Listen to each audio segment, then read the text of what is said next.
There we go. It says it's streaming. I'm not sure what happened before. It didn't say it was streaming. It's still saying I'm offline here. You know, it's probably just catching up. Oh, we're good. Good to go. Let me just turn the audio down on this thing. There we go, no feedback. Okay. There we go. There's my weird face and head. Okay, I'm just going to minimize this, get rid of this dashboard. I'm going to see if I can get the chat on.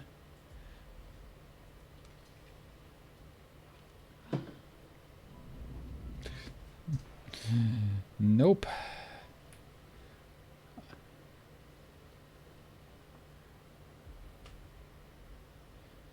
Trying to bring up the chat on the iPad. I can't see that there's a way to do it. Try refreshing that. Oh, it says I'm live now. Click on that. Oh, and the chat is up. Very good. Okay. So I'm going to see if I can just pop the chat out.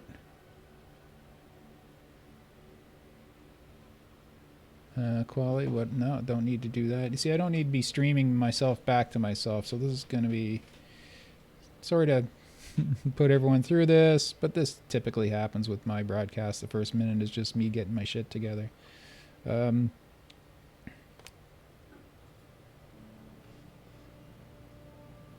Okay, there. Someone said hello. Hello, Timothy McClure. Hello. I'm just trying to figure out how to stop... Oh, never mind. I'll just pause the stream there. So my chat's up. Pause the stream there. I can kill this window here so I don't take away my bandwidth. And I have the chat up here as well. Good stuff. And we're off. Okay. I've set up 360 again so you can see what's going on the 360. Let me just make sure. Yes, it's the Xbox One that's playing right now. I'm just going to jump into Forge, grab the map. AV, I'm calling it, for Avalanche. You guessed it. Just a quick recap of what we did yesterday, and I'm just continuing on from there. I was going to do a bunch of measuring and stuff offline, but I thought if I'm going to show the whole build, I might as well actually show you what I'm doing rather than just talking about it. So I just have to take 4 or 5 more quick measurements before we can start scouting locations, which is kind of a continuation of what we were doing yesterday. If you don't know what I'm talking about, measurements, just watch the previous video, the part 1. It's only 28 minutes long, I think. And it just shows you how I'm doing the measurements, transposing from the Halo 3 measurements to the Halo 5 measurements.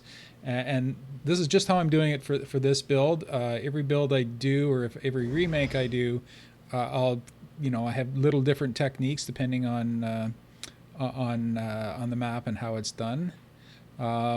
Typically, if a map has been remade already in a game, you already have the measurements, but because this is back in Halo 3, Forge is so different. But anyhow, I explained that all in my previous video. What I'm going to do right now is turn it on so you can see all my measurements here. And I'm going to, as I said the other day, this is the central void in the map. I'm going to be measuring this, measuring this, measuring this, measuring where the door is, the height of the ground, because this isn't correct, exactly where this sits here for a visual reference, and where the exterior forerunner structure is. So I'm going to quickly go in and take those measurements, jot them down, and come back and apply them to this map here. Okay, so I'm going to switch over to Halo 3. Just takes a second to switch. I'm just going to verify that it switched first.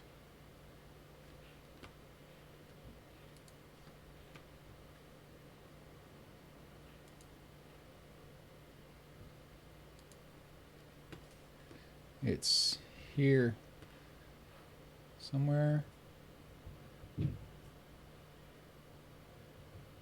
In Halo 1, you use a hill marker that's 1 by 1 by 1 is 12 by 12 by 12 in Halo 5.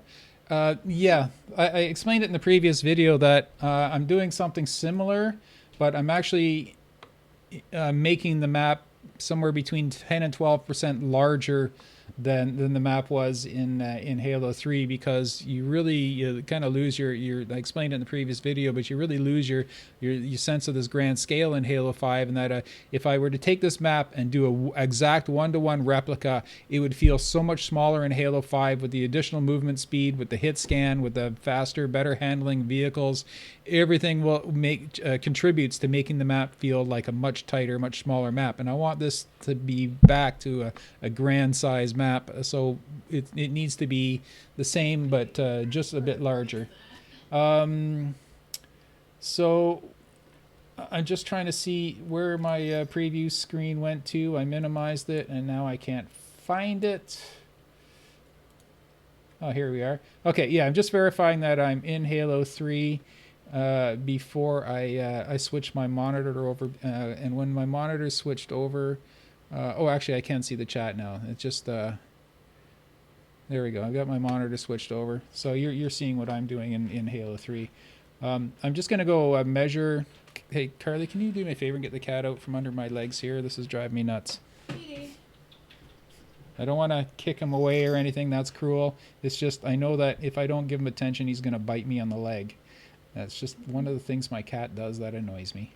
Okay, so here we are back at the metal structure. Now, I could use this. This is my key measuring stick right here, which is 60 by 60 by 60. But in this case, I'm not. I have another one that I've set outside that I've matched in the Halo 5 map, and I'm going to use it instead, because if I accidentally mess up and grab that and move it, it's going to just throw off all my measurements. Just by a bit, but throw it off. So what I'm going to do is instead, I'm going to use this one right here. So I'll have to bring the other controller out, because this controller, cat's at it again. Move. Sorry, cat. Once a day he does this. He just wraps himself around my legs, and I know that after a minute he's going to get his teeth out. If I don't pay him the exact amount of attention he requires, he gets his teeth out. And here we are. This is there we go. So I'm gonna set this to box, and this is what I'm going to use to measure everything. Yeah. Let's start with the outside wall.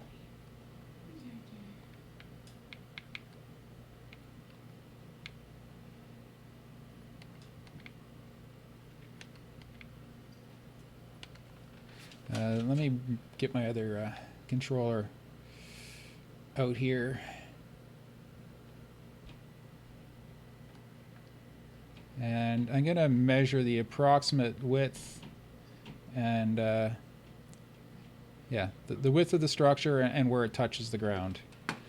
Now, I don't have to be exact, but I like being fairly close.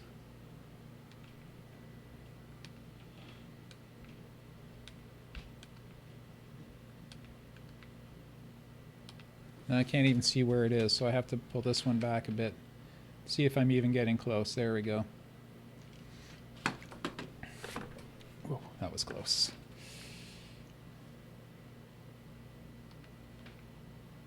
Now, if it's greater than 60, oh, thankfully it isn't.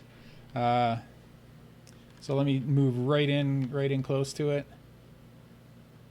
I want to make sure I don't. Actually, I'll do the width first, so that way I can see it from the outside. And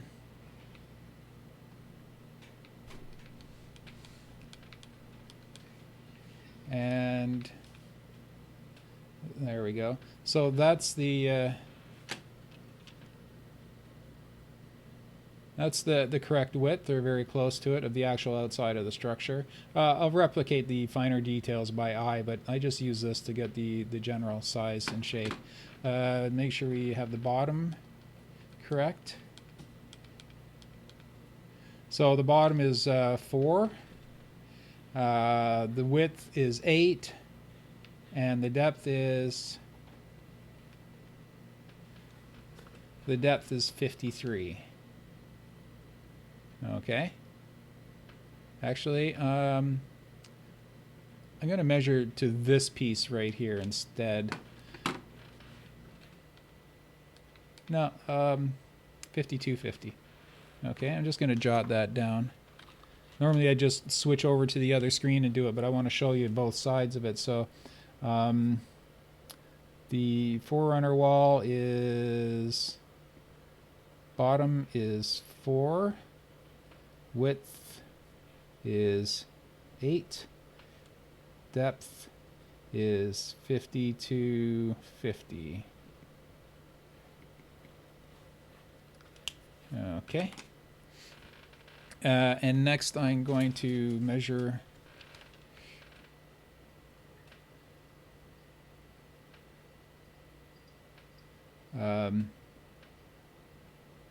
this spot right here, where the yeah, this spot right here.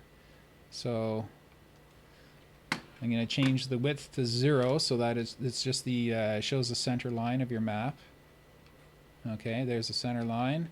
Okay, so the ghost isn't on the center line. I thought it was, but it is not. So let's just measure its exact position. Close enough.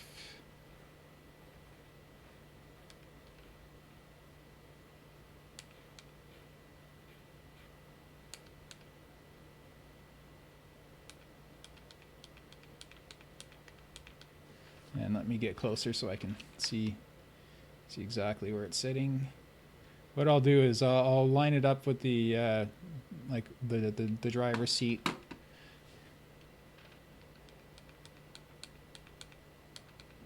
Okay, the back of the driver's seat is 1350 by 4 by 3 for the bottom.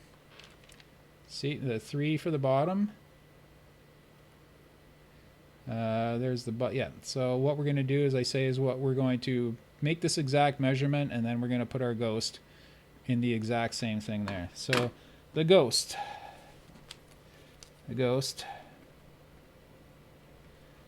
is 3, bottom is 3, width is 4, depth 1350.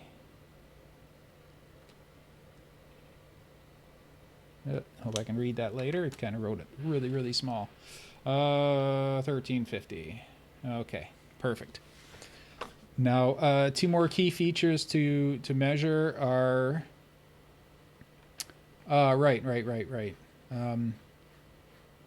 You know, I don't really need to measure the ground, because that's something I can fine-tune later.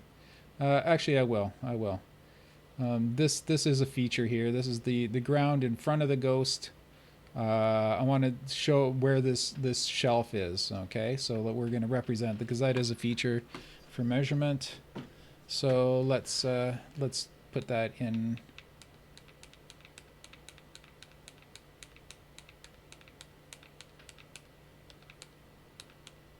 So we're going to say that's the shelf is. Actually, I'll make it a bit longer first so I can see the bottom. Okay. Shelf. The shelf is, the bottom is 3.5. The width is, no, the width does not matter because it's longer. And the depth is 20.5. 20.5. Okay. Next, we will measure the opening of the open of the door, the actual threshold, which is here. I'll do it from inside. This spot right here. So increase the width and decrease the depth.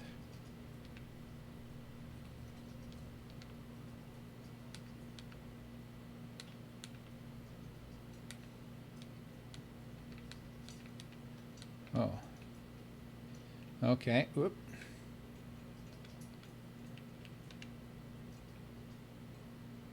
They said this controller I'm using for measuring is just terrible.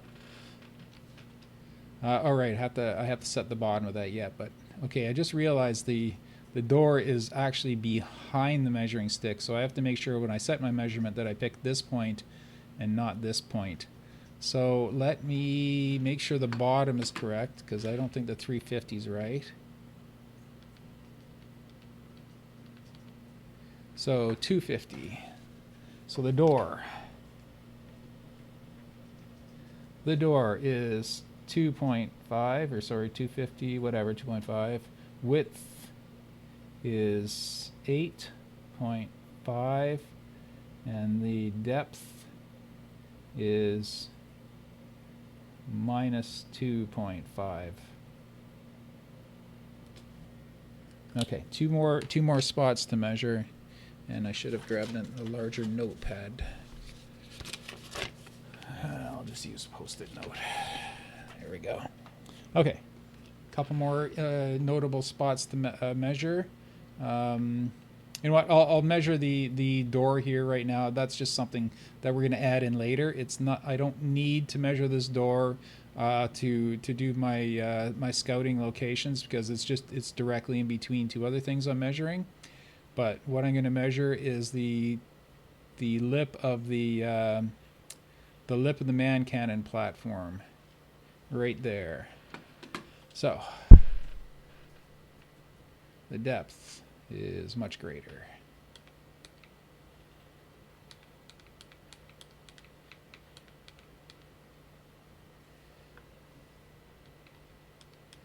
We'll call it 20 by...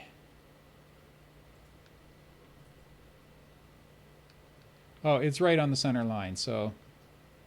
Oh, we already know that it's right on the center line. So we only need to know what the tops and the top and the bottom are. Oh, I did the wrong controller again. Let's leave that.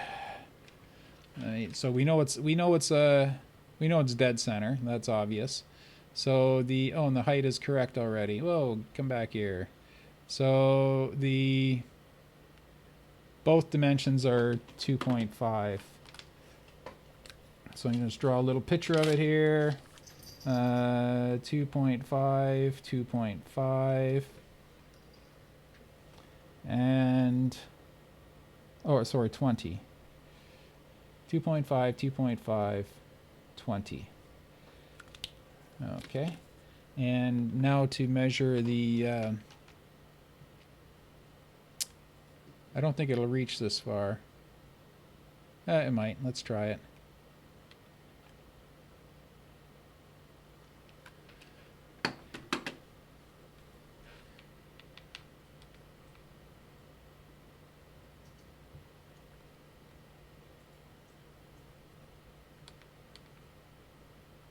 Oh yeah, it'll reach.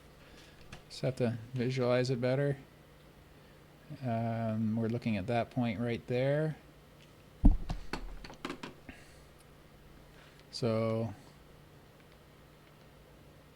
45.5, the bottom.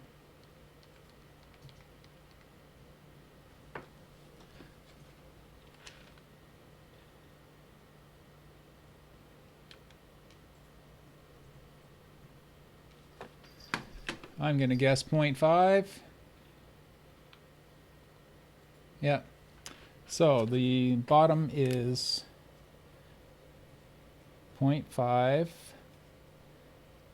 Width is width is 0, and depth is 45.5. Okay. The other Xbox disconnected. Oh, it's just the controller disconnected. just as I was about to switch over. Okay, so those are the last of the features that we have to worry about as far as finding the features. Oh, right. The other thing too, we know that the abyss goes from this man cannon to that man cannon, but I really should measure the width because I want to make sure that this is very similar when you're in this area. I want it to look almost identical to this, and now that we can. So what I'm going to do is just measure the width that, actually I'll just use the same measuring system. I'll use the exact same system to measure where the rock wall is. Rock wall. Could be snow, could be rock, don't know, don't care. So that's 5.5.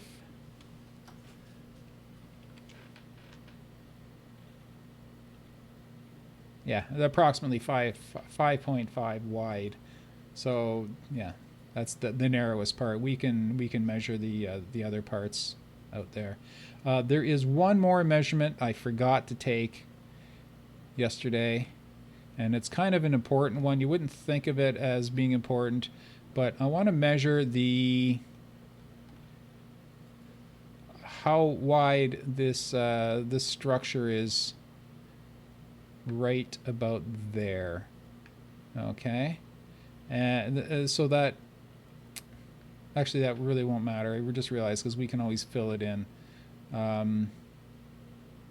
Okay, right. I do know there is another spot I want to measure. That's the lowest point of the map, and so we have this one ice rink here, which I believe is the lowest part of the map. So we're just gonna measure, and we're gonna drop a block in this part here, and I'm just gonna write this as pond. Let's just say right pond. Okay, there we go, pond. So I'm just gonna figure out what how deep that needs to be.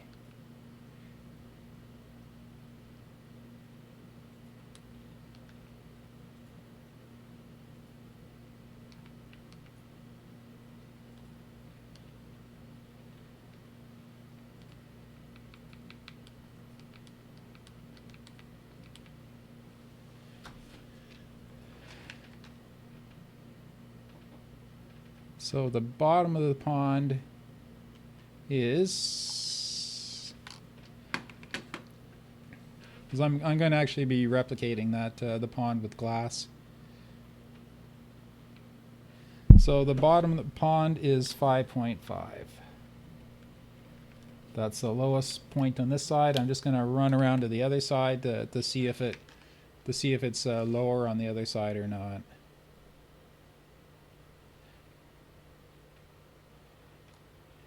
It looks to be the same because it's not actually on the ground here.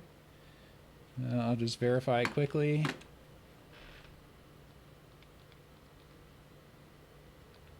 Yeah, we'll call it 5.5. So, and that's even with the ghost. Is that even with the ghost? Yeah, that's basically, did I just say basically? I counted myself doing that about 10 times in the last video, and I only started doing that after watching Pro Ace Joker's speedrun, where he says it like 900 times. I don't believe I've ever said it before then. Anyhow, that's it for measuring this map. We're going to obviously be coming back to this map for the finer points. We're going to be counting trees. We're going to be using the same method. We're going to be placing the trees in the exact same spot and the exact same height as the trees on this map. If the size of tree is available, because I don't know if they're quite this tall. I'm going to be replicating every rock, every structure, as many things as I can. I have to save about 300 pieces for gameplay and weapon placement, and another 300 or so for decoration. And for frame rate, which means that if my frame rate's bad, I just won't decorate it as intensely as I could. So that's all to come. For right now, we're going to do as I promised. We're going to go scout locations on the other map as soon as I set these features. So I can just leave that as it is, but once again, I'm going to just park this controller somewhere where it won't die because it walks, just so it's not vibrating every time it dies sitting on my desk here. This gets kind of annoying after a while. So I'm just going to park it. There you go. Because see, it walks backwards unless it's looking at something. So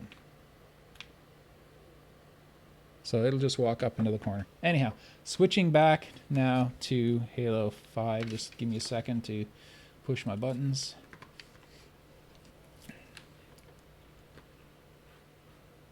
Okay, there it is. HDMI. And we are switched. Just wanna, there we go, we're switched. Okay, good to go.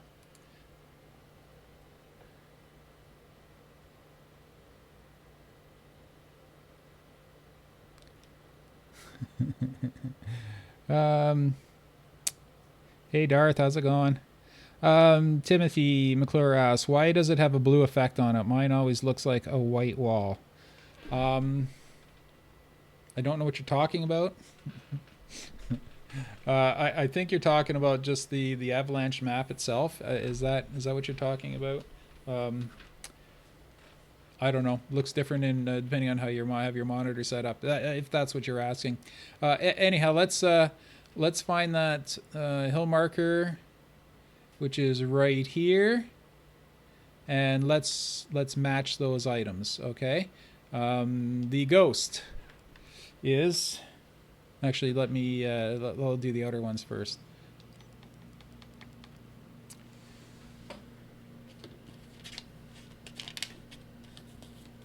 The Forerunner wall is 4 by 8 by 5250. So 40. Oh wait, that's the other one. Yeah, the length and length and width are transposed on here. So that the width is going to be 80. The length is going to be 525. Which translates to 5250 in Halo 3, plus 10%. See, we're getting 10% more map here. This is great. Yeah, this is something where Halo 3 would do this a lot quicker. That's why I can't wait for Halo 5 Forge PC. Oh, I think I went way past it. Yes, I did. Is you'll be able to just key these numbers in on the number pad, which is nice. Or I assume you will. 525 is what I'm looking for. 525. Keep forgetting this jumps in increments of 50, so it goes a little quicker than you would think. 525. Okay. And the bottom is 4, which is 40. Okay, so that is the 525 8 by 40, 525 by 80 by 40. Okay, so that is the Forerunner structure. That is where the bottom of it sits. So what I'm going to do is find a primitive that is something that's 80. I don't know if there is anything that's 80. Maybe there's a 96, 48. Oh, I know what I'll do. I'll use math. How's that? Primitive, simple.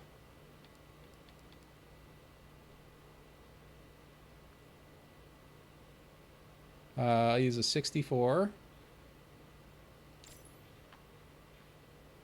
64 by 64 by 16.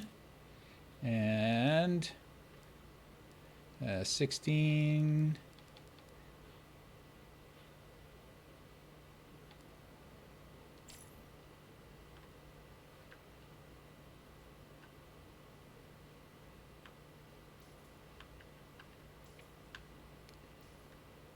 Okay, so that's 64 and 16. No, wait a second. That's yeah, so that's 80. Okay. I'll just group those together and put them where they belong.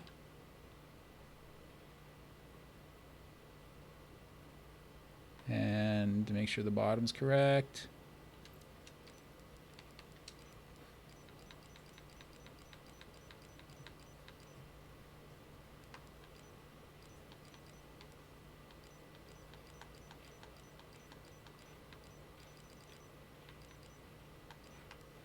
Come on.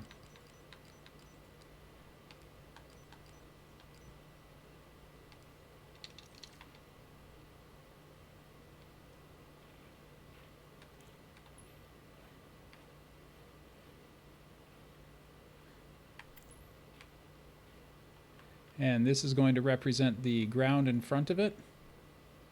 You know what I'm going to do? I'm going to flip it over. So this represents the Forerunner structure and the snow in front of it. Okay. So the next thing is... Oh, I didn't mean to do that. Okay. This piece here, I'm going to set the ghost first. The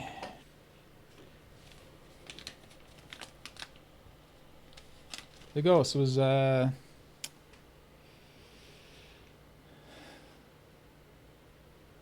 3 on the bottom, so let's go back to here.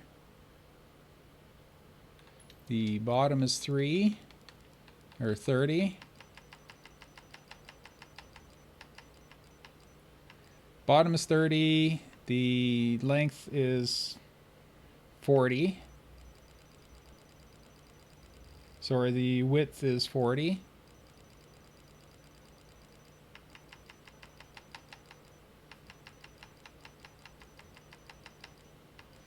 And the length was 135.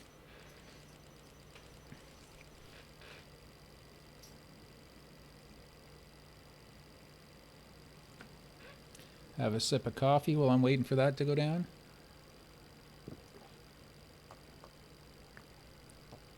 I guess I don't need to narrate my drinking habits, right? So 135.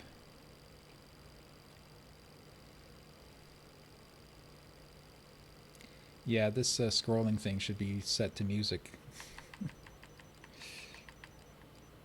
Okay, 135. 1350 by 4 by 3. That's where the ghost was.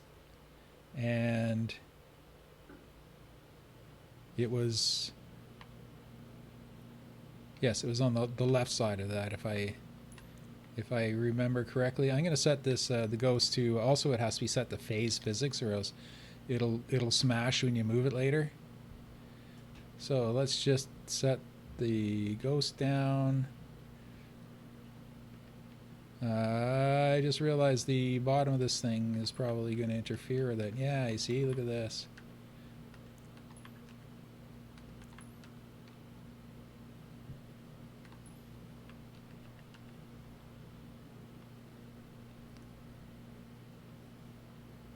We'll fine-tune it later, but for now this will do.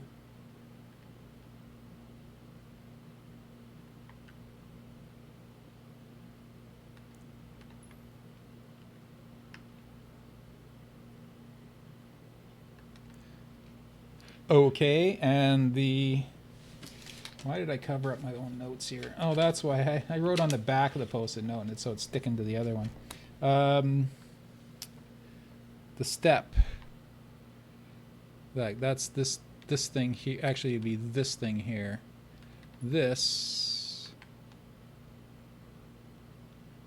That's going to be... Yeah, actually, I might just delete that. Okay, the front, the ledge out in front of the ghost is... The shelf, I should say, was 20.5.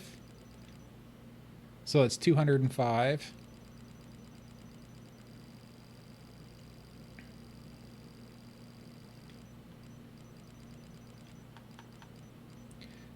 And the bottom was 35. Okay, and I'm going to represent that shelf with this piece here.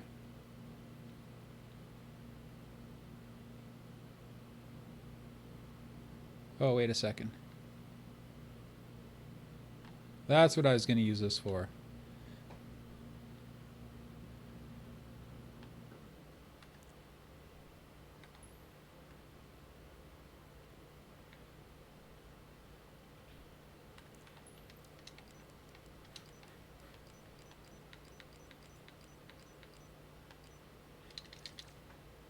See, that goes down to there, and then this piece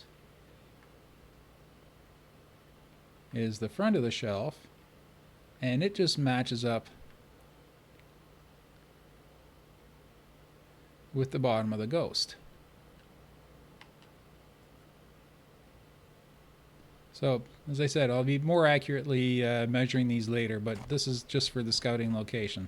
So that's the shelf. This area, this should more or less match with this. Now it does drop down a little bit in the game, so we'll make it match it a bit closer. Actually, that part right here is kind of a hill that you can't see from one side to the other. And I only know that because we built a griffball court there, and you couldn't see from one side to the other without running up the hill. So all that will be represented. This, as I said, is just for positioning. So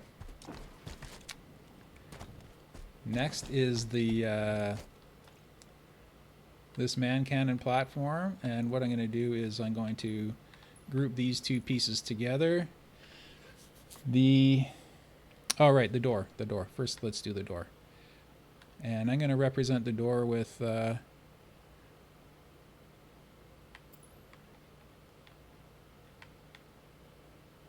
won't be accurate as far as the angle of it, but there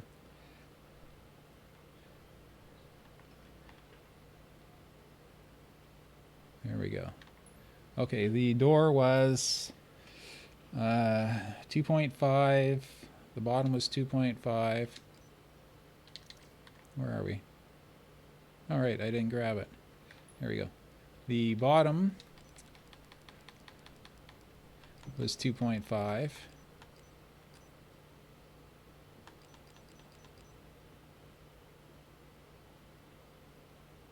That doesn't seem right. Yes, it does. Yes, it does. 2.5. The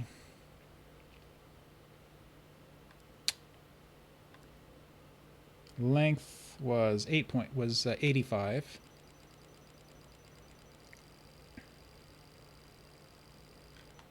Too far.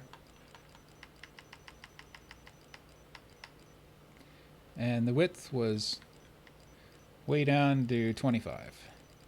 And the door is at the back of it, not at the front of it. That's why. Yeah, there we go. So I'll put this down to 25.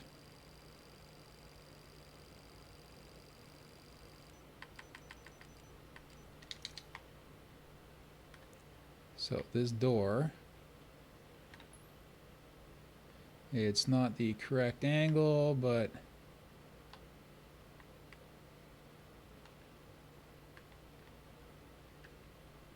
they'll do for positioning or for scouting locations.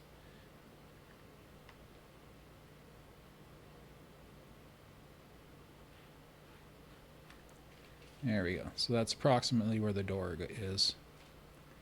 So that means this platform's got to come way over. So the platform, what did we say the platform was?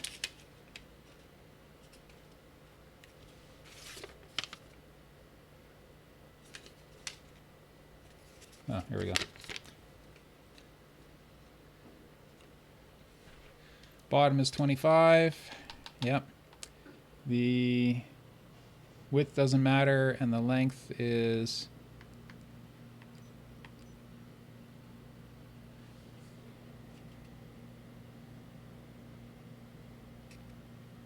okay. What happened? I know I wrote it down. Oh, 200, right. Never mind.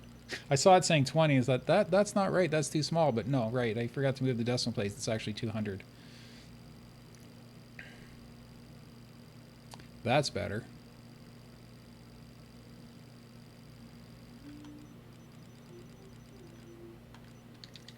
Okay, so that's this.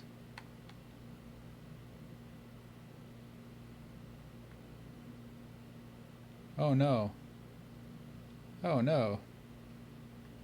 I just realized I accidentally grabbed this, but that's okay because I know where this was.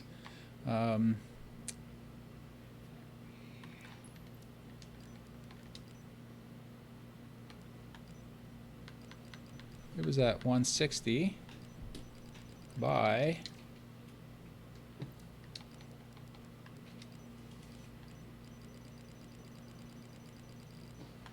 300. 160 by 300 by 48. Yeah, that's exactly what it was. See, there's actually the thing that I used to measure it before was actually still there. Oh, wait a second. That's the height. That could be wrong. I messed up. No problem, because I just have to create one of the other measurements. So sorry, I have to step back because I'm going to have to remeasure this because I just realized I accidentally moved my measuring stick, which is a real no-no when you're doing this. And it's the right position, but it's the wrong height. So all I have to do is find something that I measured previously, which was the Forerunner wall. The Forerunner wall, the bottom was 4, which is 40. So let's change the bottom to 40.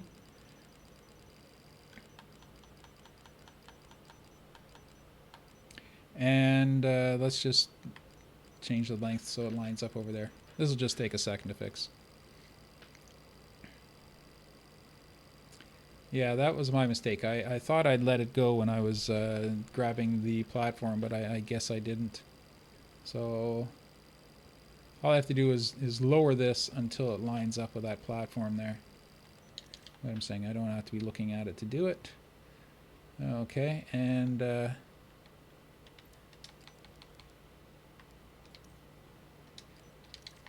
I let it go.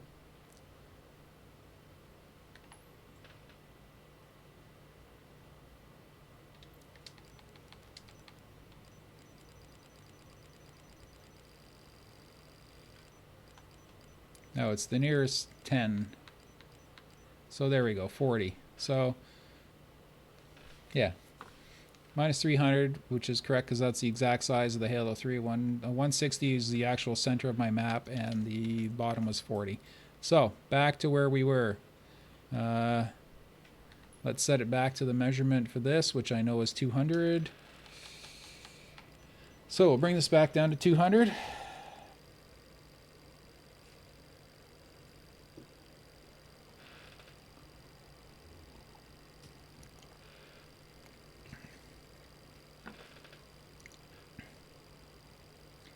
Five, four, three, two, 1. 200, and the bottom is 20.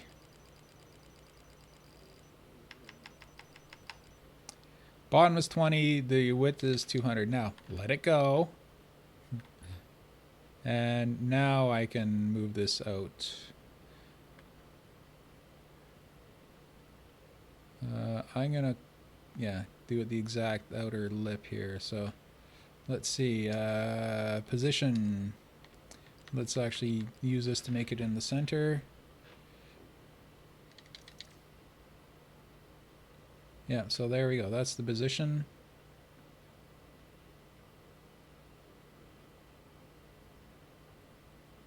Yeah, there's something wrong with the height of that because the door height is now wrong.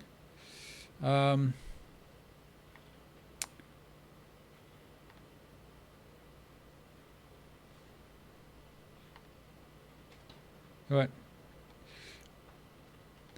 I'm going to go back in and do all the measurements over again as far as that goes. But as far as this is concerned, I'm just going to move this up. because I might have had this selected as well when I moved it, because this is moved as well. The bottom of the door is supposed to be 2.5. Wait a sec, let me just see if that was set to 25 or not. The bottom. Yes, the bottom is. Oh, the bottom is supposed to be set to 25. That's the problem.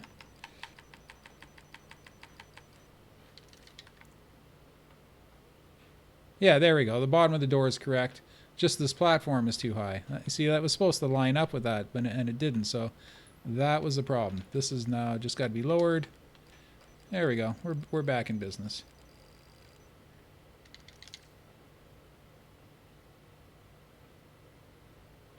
Okay, so that's the bottom of the platform. Now this edge of the platform is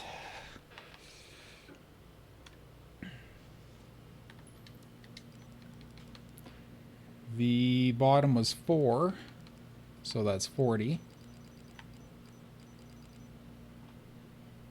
No, wait a second.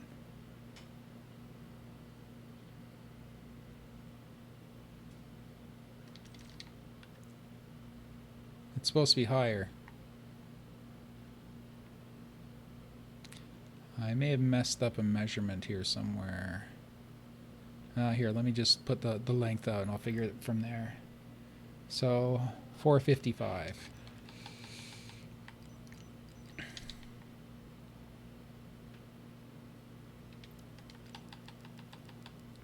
$455.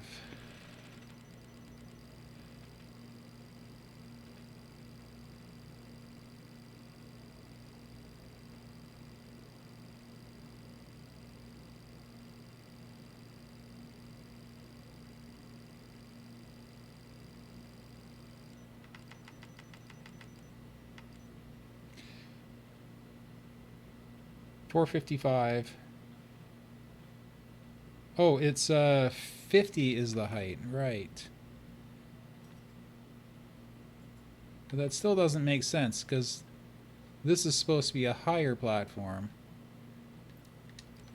Well, you know what? I'm gonna see what's wrong with that measurement. I'm just gonna run back into maybe I use the top of it or something. You know what? It's right here. Why don't I just go look? I'm just gonna switch over to Halo 3 and go look at that measurement again, because I goofed up somewhere along the line. Because that's the very last thing we have to do before we get to the fun part. And switched over. Switch me over. Okay, so one more time, we'll go have a look at that measurement.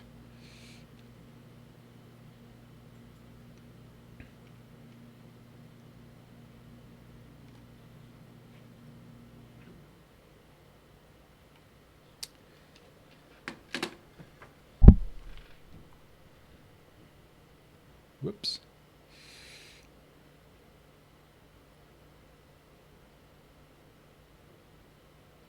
Yeah, I can see right now that it obviously isn't correct, but let's get the right number here.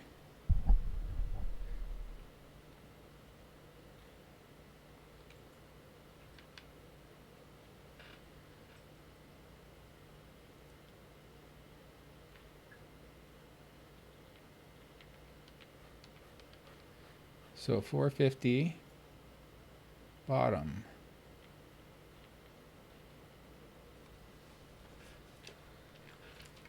Move this down so I can see where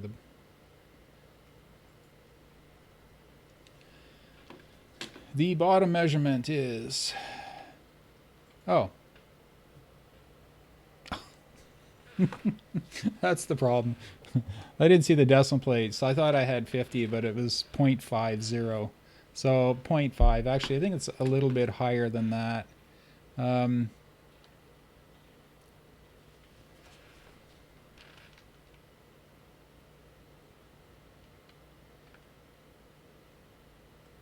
This is flat, correct? Yes. Okay.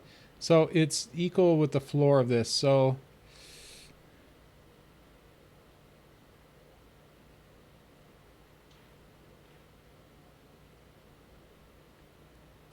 I know. Let's go back to the source. I just want to see where the original...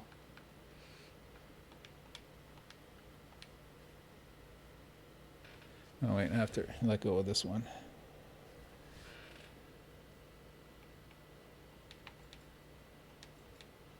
Okay, the actual floor is at 0.5. Okay, that's all I needed to know. Actually, I'll just leave it on there. It is at 0.5. That's because this is floating half a unit above the floor. Okay, that's all I needed to know. Let's... oh, the controller's fine where it's at. I'm just going to switch back over. So, 0.5. Component HDMI. Here we go. These glasses are not made for gaming. These glasses are because this light is very hard on my eyes. And these are prescription sunglasses. So I don't absolutely need them, but it really gets these lights get really hard on my eyes after a while. So they're for my benefit. Not trying to look cool, because I don't care about that. Just, here we go. So, 5 is the new measurement.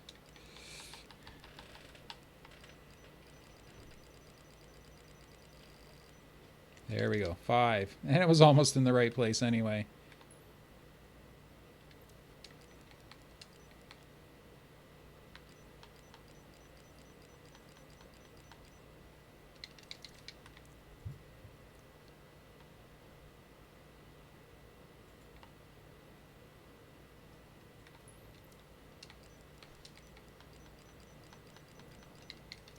Yeah, let me look at it first. Yeah, I haven't decided if this is the platform I'm actually going to use for this, but it's going to be close. And I'm not worried about this. This can just stay for now. So and the length of it, right? So this and this grouped.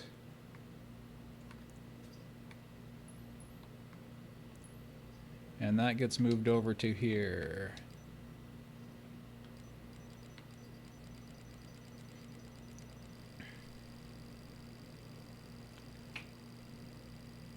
And I'm just going to throw the man cannon down on it just so we can, you know, invite people in, give them something to do. All right, and the other one was the actual lip.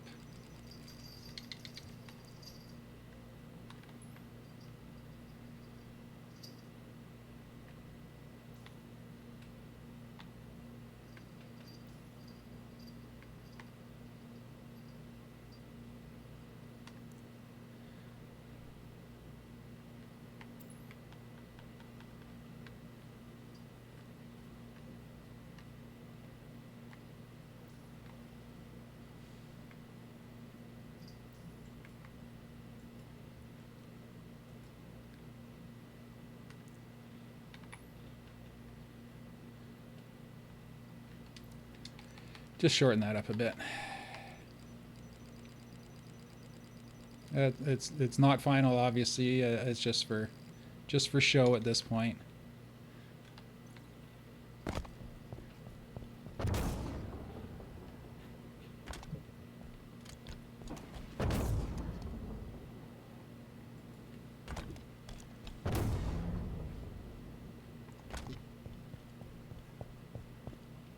Whoop.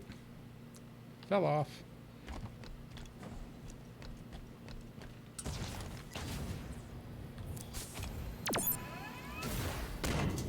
There, you can't get across.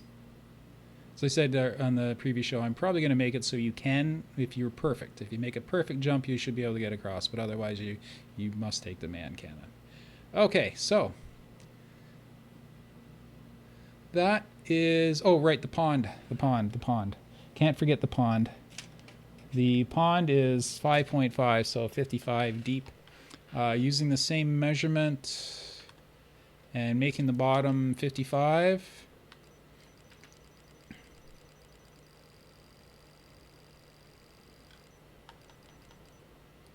And let me increase the width as well. So this is going to just demonstrate where, or represent where the very, very, very lowest portion of the map.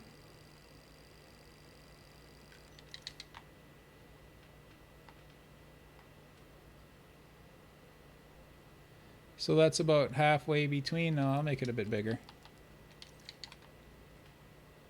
Where'd it go?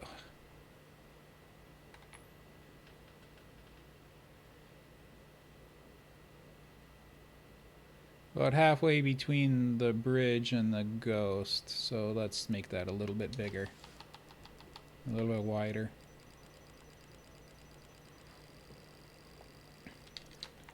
So let's take this and use that to represent the lowest point of the map. And then take another one to the other side.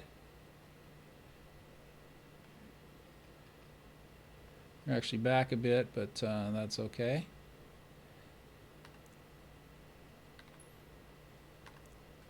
Okay, that's everything. Just one thing I have to do first is to, it's a little safety feature in case you lose something under the ground, you have to be able to grab it out. So I'm gonna put handles on everything. Let me turn off these lights first so I can see what I'm doing. There we go. Save this map. And I don't know if you know my rule, but my rule with Forge is save every time you smile. So anytime you do something right and good, save it. So I'm going to add handles to everything. And what I would use for a handle in this case would be structures, supports, columns, round. Yeah, there's a good handle. Anything that's lower that might get submerged underneath the bottom of the map, I'm just going to magnetize these to it, so that if this piece gets stuck under the ground, I can just pull it out with this, by just doing a select all on all of these pieces and a select all on all of these pieces and group them. That way I can just pop them out if I want to. Okay, so let's. There's another one over here. And also it's sort of like a measuring stick to show you how far underground it is. You'll see all that when we get there in a few minutes.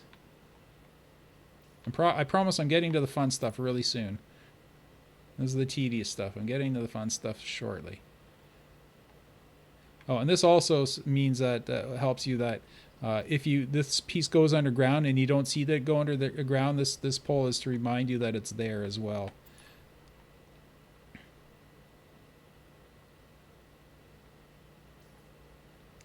Another one way over there.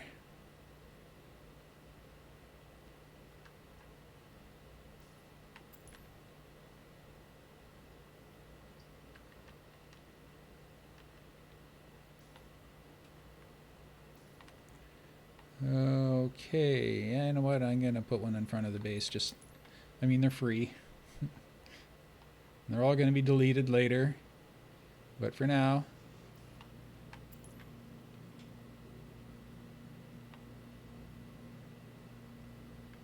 I think I pulled everything up. No, there's a piece over there.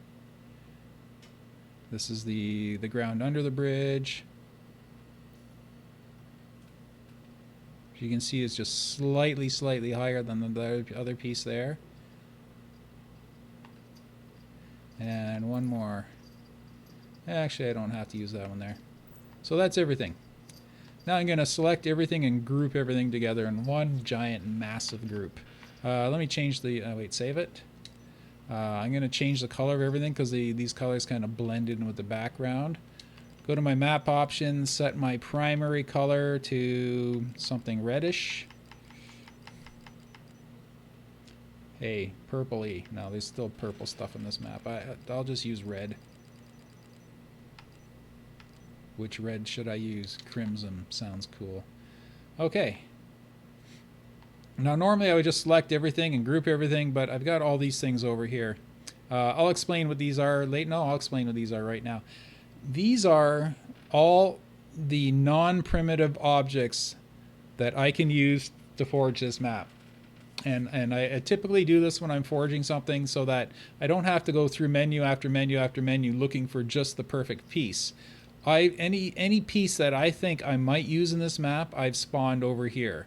Whether I use them or not doesn't matter, but I place them over here. So all I have to do is come over here and just grab it, move it over into position, and there it is. They're already colored using the reference colors, or the most pieces are anyway. So that saves a lot of time later when you're going into Forge and trying to find pieces that fit where. I can just go over here and just look at everything and just say, you know what, that's the piece I want right there, or that's the piece I want right there.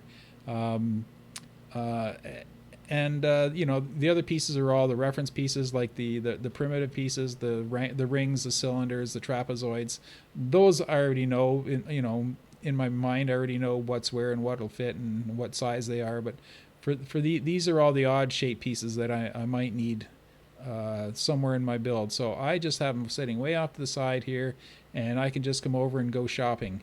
Say, oh, you would look nice in this spot. Anyhow, back to the fun part that I keep putting off. Let's group everything into one massive group. And the way I'm going to do that is I'm just going to pull my left bumper and just drive around, fly around, and just select everything, not forgetting the teleporters.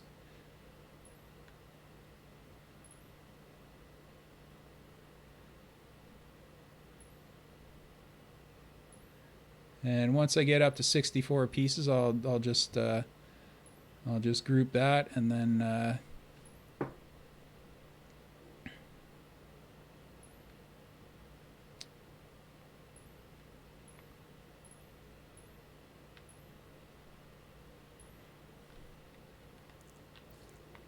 what am I doing? Oh,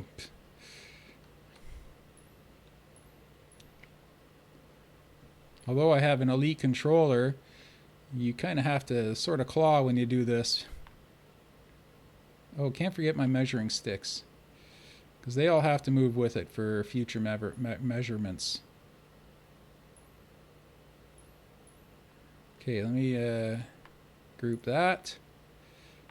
Okay.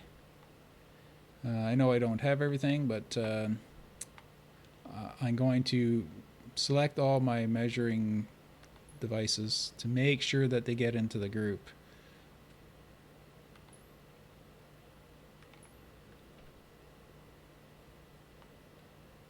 There's one at each corner.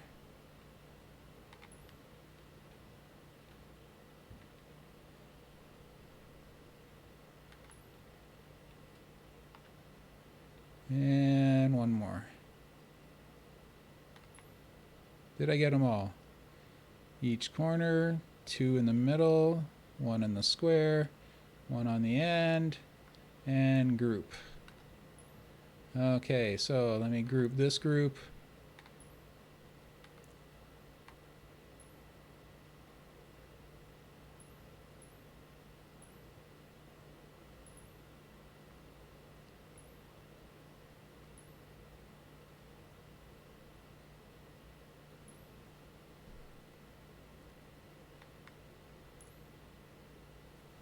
Oh, did I? Oh, never mind. We're good.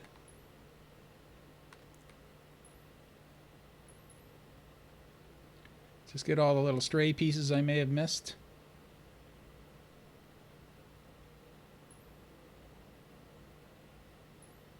See, I'm trying to aim it this way so I don't grab my pieces that are behind me here. I don't want to accidentally grab. Like that wasn't supposed to be grabbed, but whatever. I'll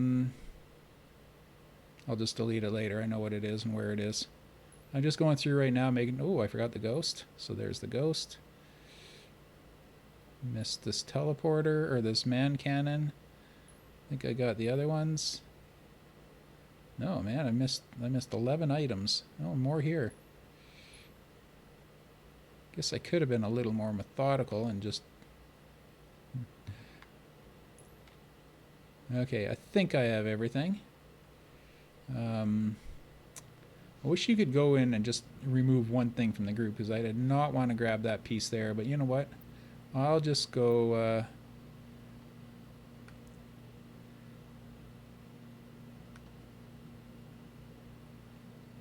that's one of the... yeah, that's one of the vehicle bridges. So I'll just, if I need to, I'll just do a select all on vehicle bridges and delete it later if it gets sucked into the map somewhere. So I'm just going to go right through right now and make sure I've grabbed everything. Okay, that's all been grabbed. This has all been grabbed. I'm pretty sure I have everything, but I don't know.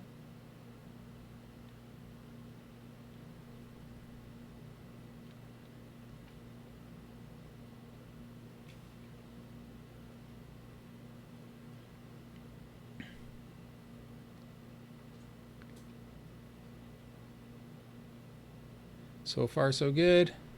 Oh, missed those. I almost lost my pond.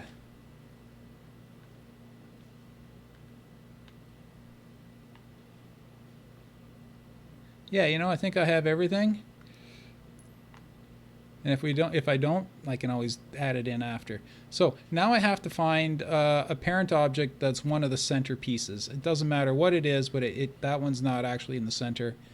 So it's got to be one of these. So I don't know if you know this, but to find your parent object, you just have to go to your object properties, and it'll say the parent is number 61, which is that piece way over there if you look at the very top of the screen.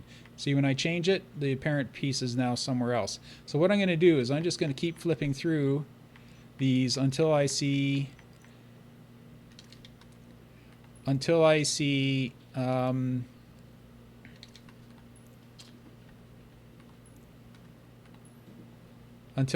it select one of the launch platforms, or one of those, anyhow, one of the platforms in front of me. And you can tell if you look on the very bottom of your Forge options, like the bottom it says column round, and now it says named location volume. Actually, that would work too if it's one of those. Named location volume, nope. There we go, start platform, breakout start platform. Actually, you know what, I'm going to make it, I'm going to keep it this thing, because that's my key piece here. So I'm just going to keep going until this object turns blue, indicating it's the parent object. And I can just, there we go. Is that it? There we go. Name location volume, it's number 11. Okay, so what that means is that when I grab this, any changes or movement I make are applied to the parent piece. So if I rotate the parent piece 45 degrees, the whole map turns 45, or not the whole map, but everything that's selected moves 45 degrees. And here, let me back out and I'll show you what I mean. There we go. See, the whole map's going down, whole map's going out. If I want, I can turn it. See, it all moves as if it were one piece. Now, this is where I tell if I've missed any pieces. Okay, I'm going to take my map and I'm going to turn it and see if any pieces got left behind. It appears that everything is moving. Yes, everything appears to be moving just fine. So,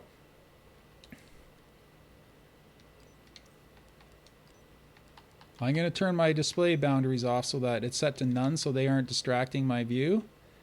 Oh, that's cool. It's still showing. Oh, I have a spare man cannon here. I didn't know I have. Not that it matters, but so here comes the fun part, and I'm going to mark this part in the video so that if you watch this online on YouTube later, oh, you know what? I missed this spot. I missed the thing. Let me.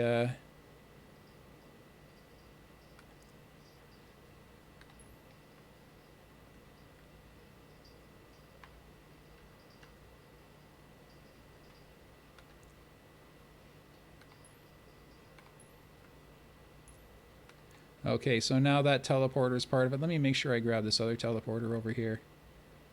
Oh, I didn't.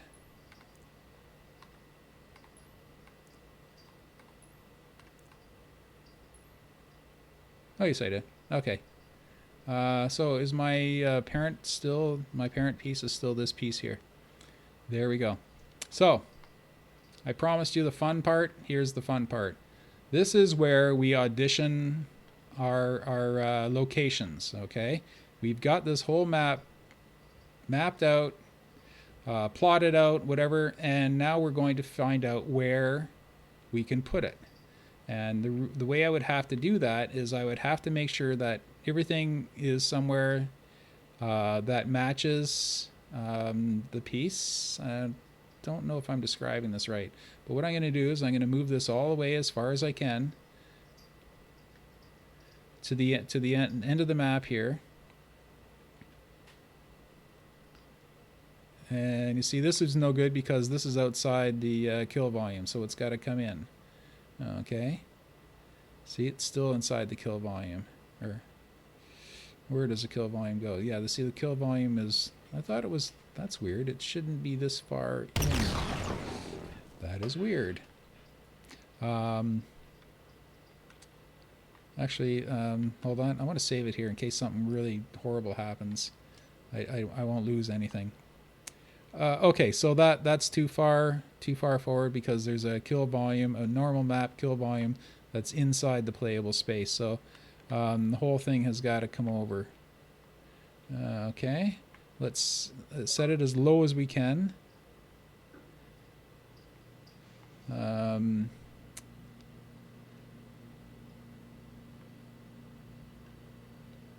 See, this is the pond right here, so this has to be equal with the bottom ground. Okay, that's the man cannon there, so that's actually not too bad. This is the outer edge of the map over here, so we would be able to use all of this natural area all the way to here, to this. This is under the bridge here. This is the whole front part of the map. I would have to put something else that lets the player know exactly where the boundary is, maybe just a small rock wall or something like that. You can come up here. This would all have to be built up, of course. Let me make sure the abyss fits. I thought it was going to be harder to find a location, but I'm going to still tweak it to make sure it's good. There has to be an abyss below this, and there is. See that?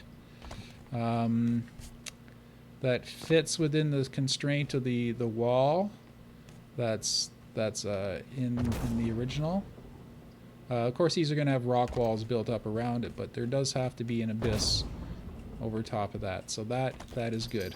The bases are all fine. There's nothing interfering with that, so that'll all be ground that will have to be built up.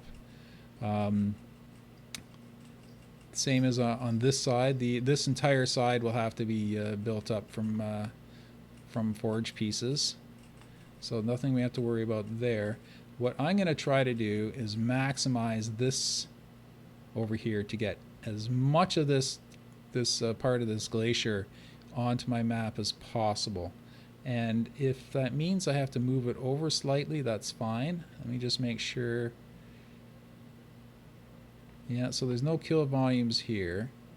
And I would only have to worry about from here to here. Ooh, bit of a kill volume. Oh, wait.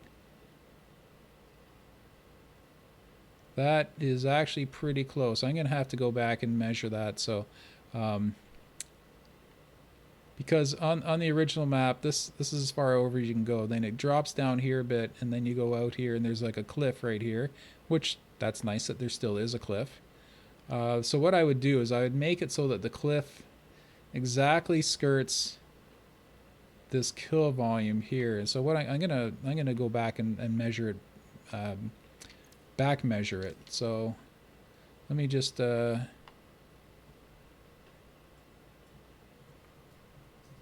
that's part of it. You know, I'll just place a block. That's what I'll do. Primitives, detailed. Let's go 8 by 8 by 8 block. And what I'm going to do is I'm just going to figure out where the kill volume is by just sliding the block over until I see. Let's go a bit lower. Until I see the natural kill volume. Oh, there we go. Okay, so you know what? Let's do it this way. Natural. Asteroid. Flats. The biggest flat we have. Oh no, it did that stupid thing where it kicked me out of the map. Let's try that again. I'll just spawn it over here. What I'll do is I'll just put this approximately where it would be in game. Let me flip that over so that it's even with the lowest part of the map and out here. And now I can just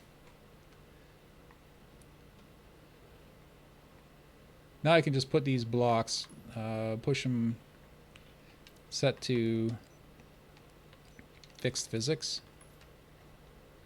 and I'll just move them.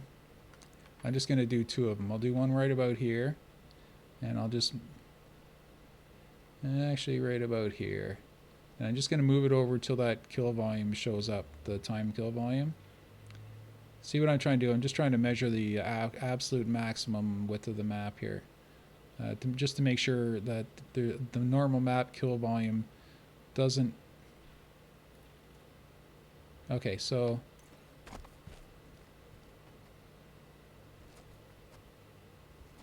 I can come over a bit. I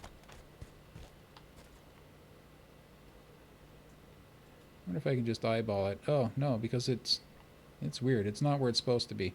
Anyhow, I'll just bring another one of those over here to represent another part of the cliff. Right about here, and let's see where this one needs to be. Oh, that one's already in a kill volume.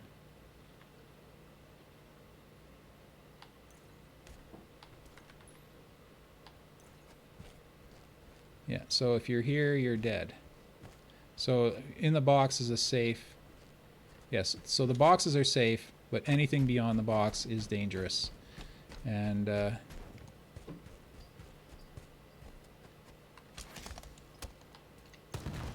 I'm pushing all the wrong buttons because I'm having to forge in 2 different games, so I'm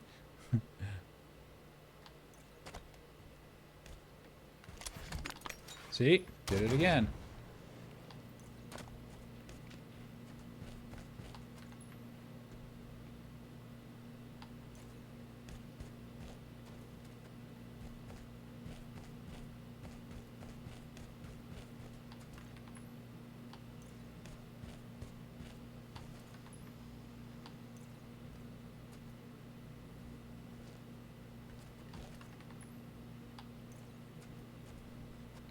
Okay, so the boxes are right on the very edge.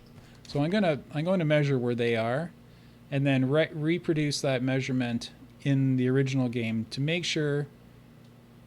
Oh wow, look at the level of detail on that. It's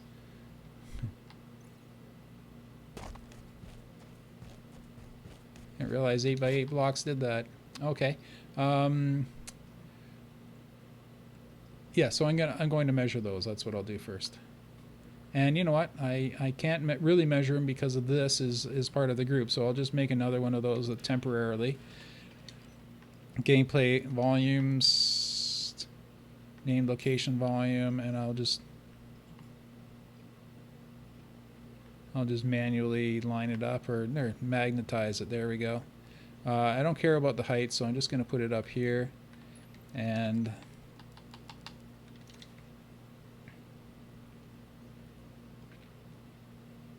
just turn it back on here.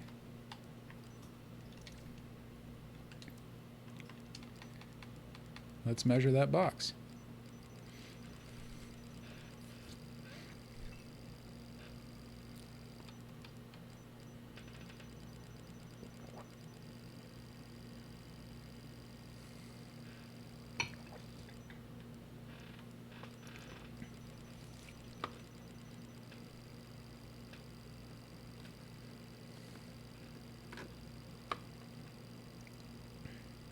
So slow.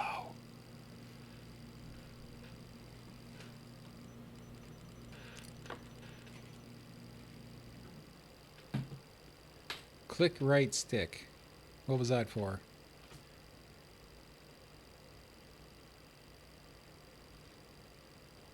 Probably a shortcut I'm forgetting.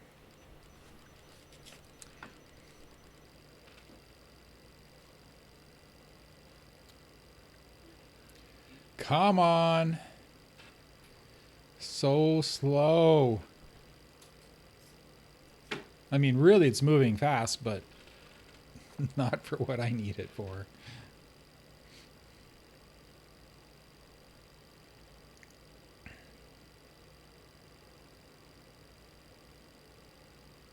Any day now.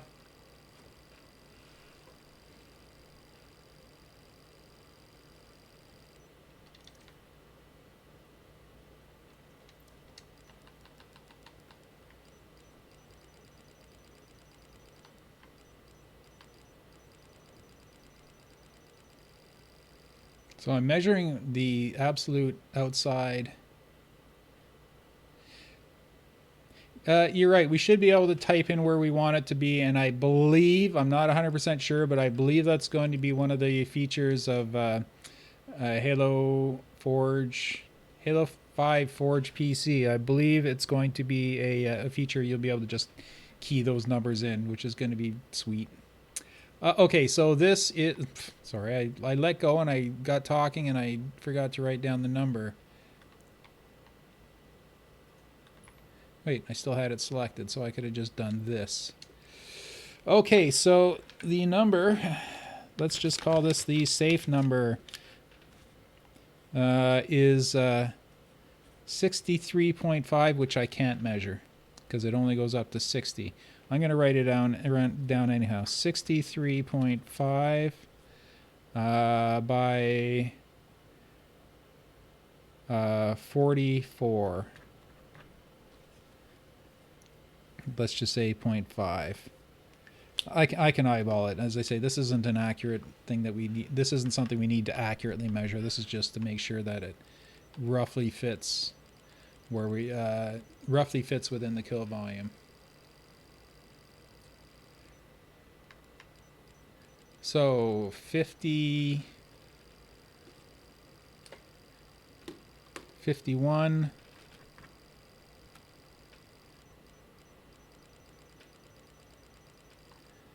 51 by 52.5. 52.5. Okay.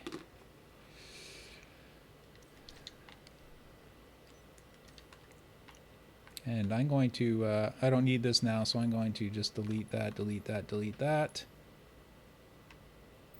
Didn't need to group it first. And then I'm going to delete this extra thing here because I don't want it confusing me later. I'm going to save the map here. Just because I'm setting my controller down. If I get distracted, I don't want it to kick me out of Forge. Okay, so switching back to Halo 3. Just verifying that it's switched.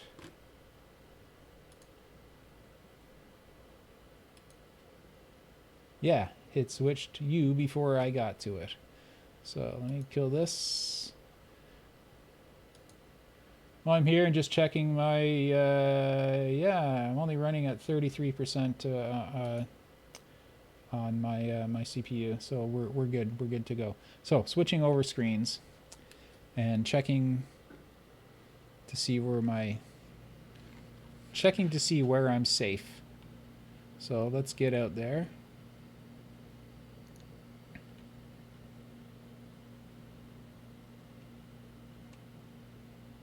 See, this is the cliff that we were measuring here. I have to make sure I can replicate this cliff without hitting one of those kill volumes. So let's just let's set that measurement. Third controller. There we go. So the first measurement is, well, let's make the bottom bigger.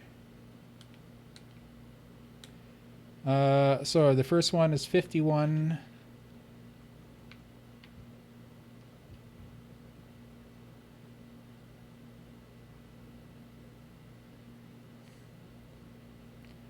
And I'm forgetting which is the width and the depth, but you know what? Let's just say 52.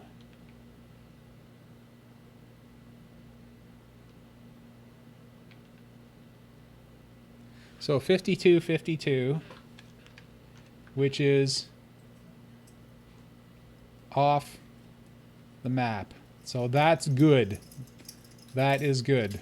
See, the kill volume on the other map is right in this area, and the actual structure is here. So that's good. And I believe it went off on like a 45-degree angle, so it went off in that direction there. So I should be able to replicate this very accurately without running into that natural kill volume. So let's just set the other one. The other measurement, just for giggles here, was let's just say 60, which is as high as I can measure anyway. So 60 by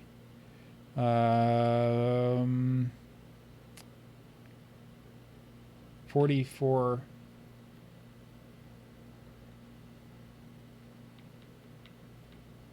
44.5. So that's where the other box was, more or less. And you see that's close. So close enough. I mean, if it's off by a few feet here or there, that's not a big deal. And it's only a time. Well, even though it's a time kill volume, it's still, you still can't have players seeing it when they're on the normal part of the map. So it's close enough that I'll just make sure that it just skirts that safe volume. And if you fall off the cliff, you'll immediately get it anyway. So you're toast anyway. So I'll just make sure that it's all within that boundaries. But this just gives me confidence that I can still recreate this cliff fairly closely. And it is nice that on that map that it is that is an abyss there, and it isn't over there. So that'll all tie in nicely. All that will have to be recreated, but a good part of that is already on the map that I have. The only part that really concerns me is this part here. On the other map comes way out to around here, and so I'll have to, just make a small rock wall or something that shows you where the end of the map is. It would be kind of nice to make that a cliff. But the problem is if I do that, it'll mess up everything else. So I don't have a problem having this not be a cliff. It is maybe right about here, but it isn't in that spot there. So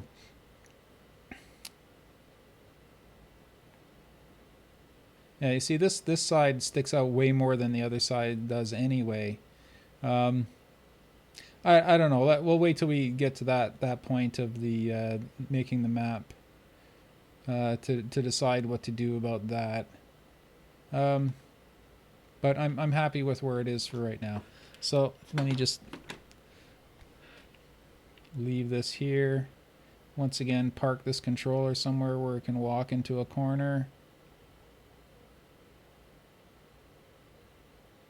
There we go. And switch back over.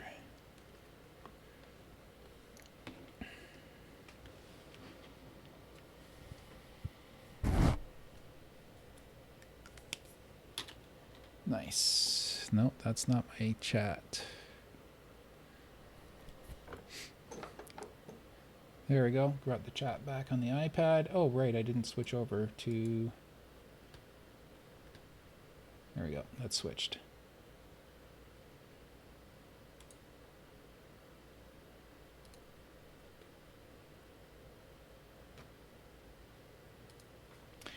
Yeah, I thought it was going to take a lot longer to scout this location. I'm kind of disappointed that it came together so quickly, because it took longer to make the map than it did to scout the location.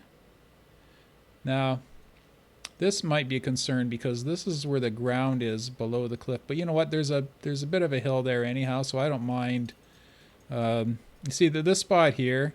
It's the bottom of the cliff where you go into the middle structure, which is here.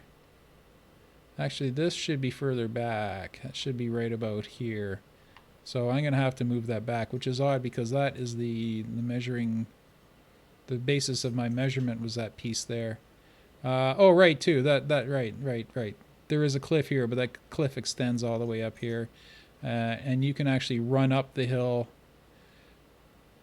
right here, so that makes sense. It's all well and good sort of thing. So I don't mind that there's a bit of a hill that drops down here, because there is a bit of a hill there on the original anyway. So that's nice. So I can use from here all the way along here, and that's about the right height for that, because you can't jump up to that, and it's an inactive man cannon anyway. The cliff face will run right up along here, up to here, and then back out. So the rock wall will end right about here. And as I said, this is the spot that's in question here. See, you can go out quite a bit further here than you could on the original map. But you know what? I might just leave it. I will kill volume it a little bit. Or you know what? I'll just... this is what I'm going to do. Since it's actually on the original, I am just going to...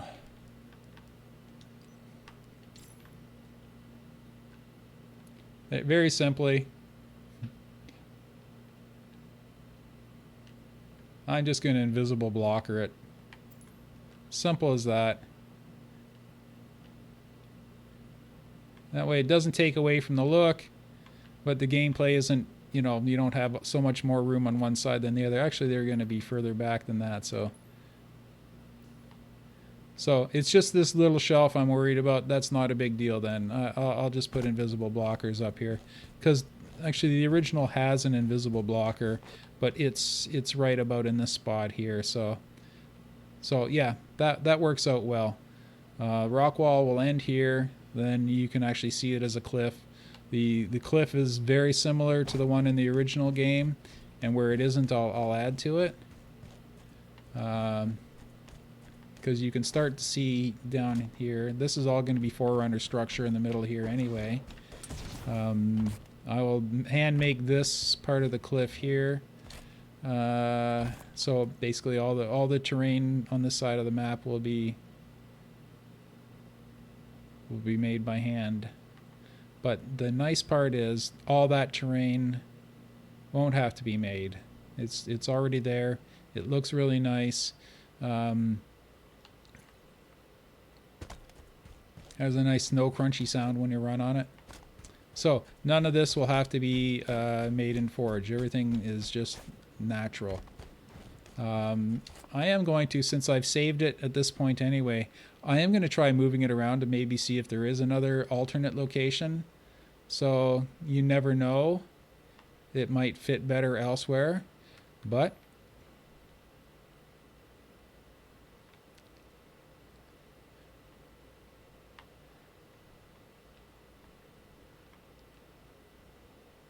no, you see that's starting to bury on that side. I can't use this terrain over here anyway. So let's try way over here.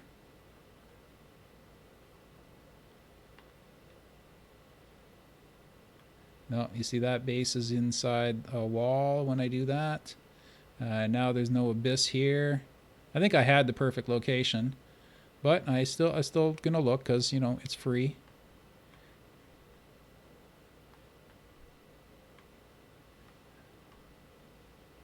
Base there is good.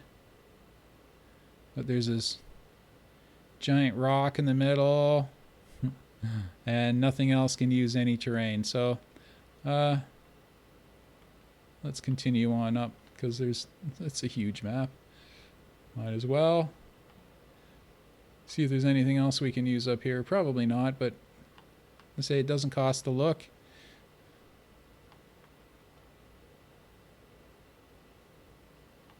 That's about as high up as I can go. How about this corner over here?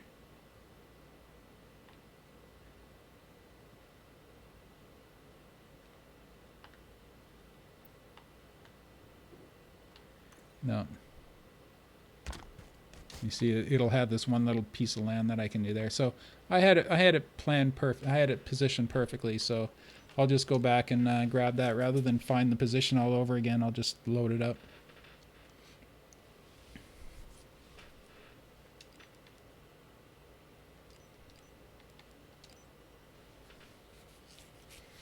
I'm going to tweak it a little bit so that my measurements are a little more, they're on an even number. It just makes forging that much easier. Um, if you have your center point on a nice even number.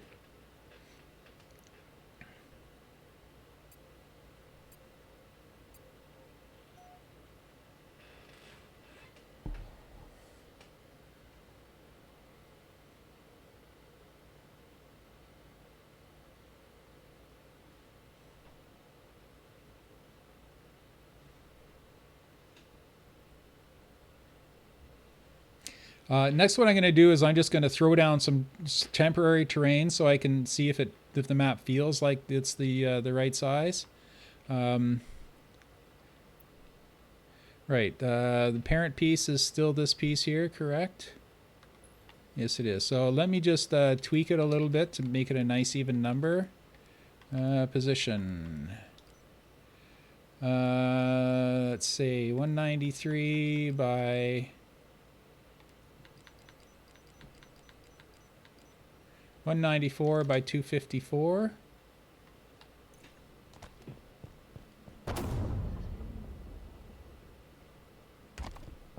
Now, you know what? I can probably make it a hair lower, because that is supposed to be the lowest point here.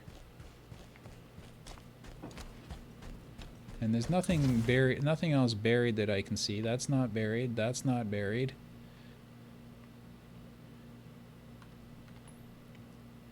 So that's what I'll do. I'm going to just drop it down so that the lowest points of the map are actually coincidentally one of the lowest points here.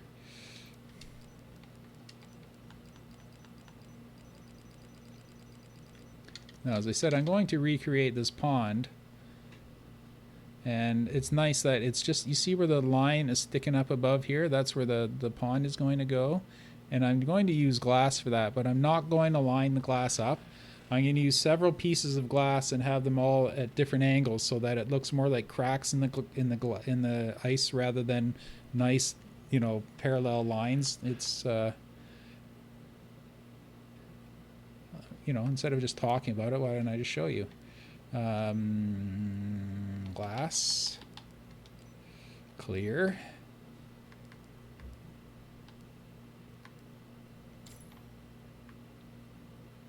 And I lost it.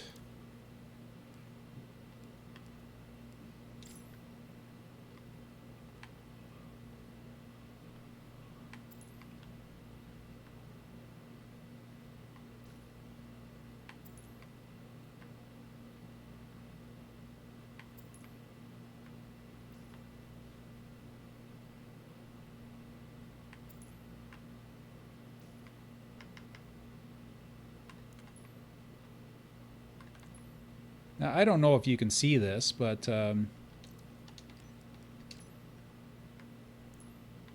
I highlight it, you can see it. Now, I'm going to drop this into the ground.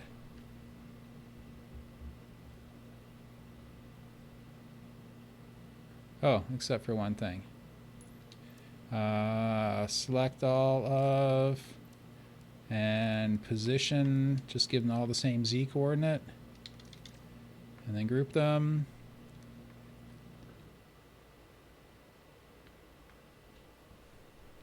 Now, I don't know how well you can see this, but now it looks like ice, and it looks like ice with cracks in it rather than lined up pieces of glass. So that's going to be my my pond right here, my frozen pond. And make sure that make sure you don't see any hard edges. I just wish you could make these slippery for vehicles. Whoop.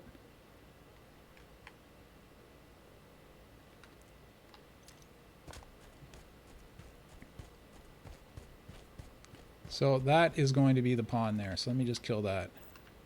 Okay, as I was saying, the whole thing can go down a little bit.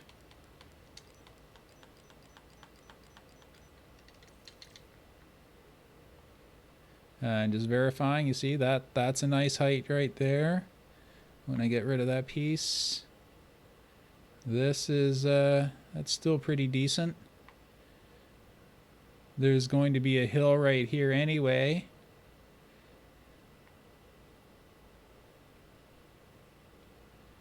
That's, the man cannon thing is going to be embedded in the hill right. That looks just right.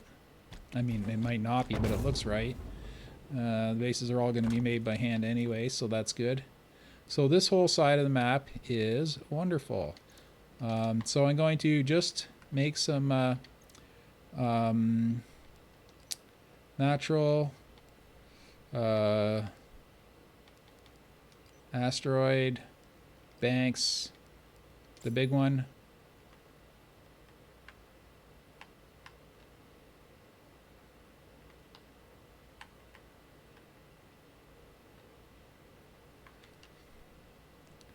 And I'm just going to plunk these down to just to see what the map feels like as far as size goes. Why do they keep spawning in the sky?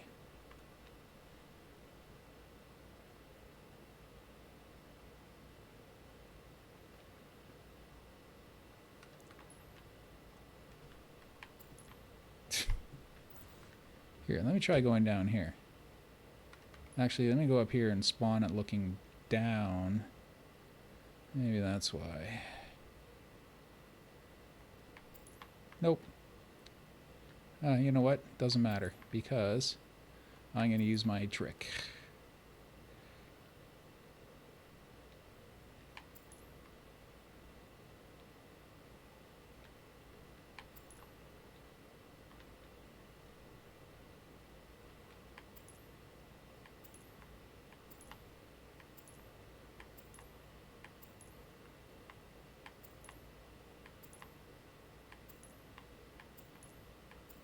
And here's my trick. I just place them wherever I want.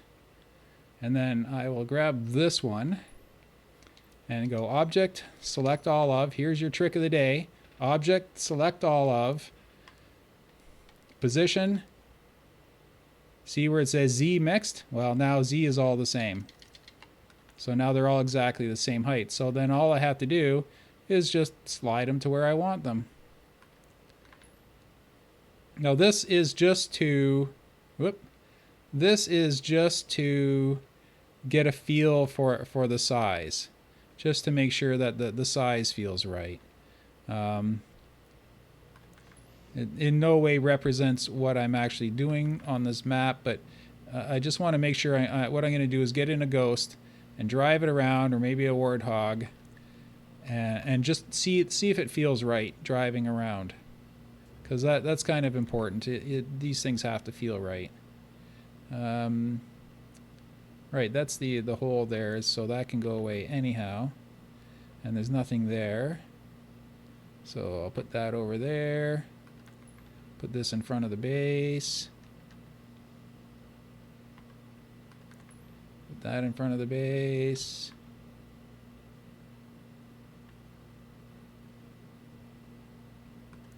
I don't need this one. So let me just park that in the middle, fill that gap.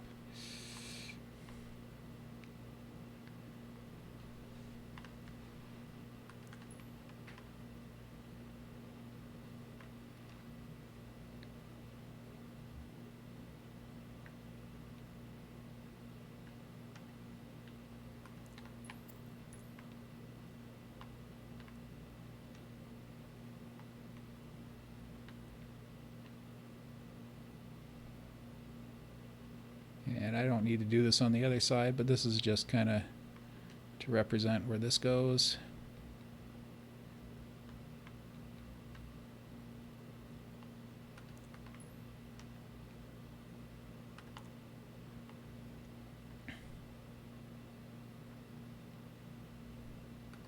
Very good. So let's just, because when you're in Forge mode, everything looks so small. So what I'm going to do is just spawn a couple vehicles, because I really want to make sure that we're, there's our mongoose and warthog. I don't care which kind. I'll probably be, actually, you know what? I do care which kind, because I'm only going to be using the Tundra vehicles on this map, because, you know, it's a snow map. So there you go. Get rid of you, get your Tundra variant out.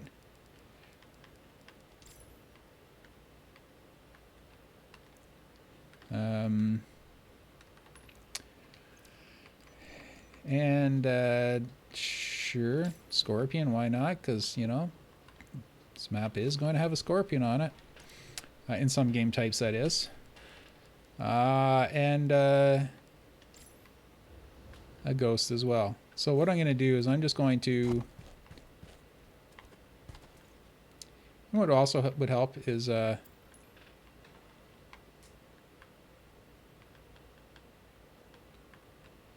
kind of define the outer edges. Now the reason I'm using these is because I can just do a select all and delete on these parts later.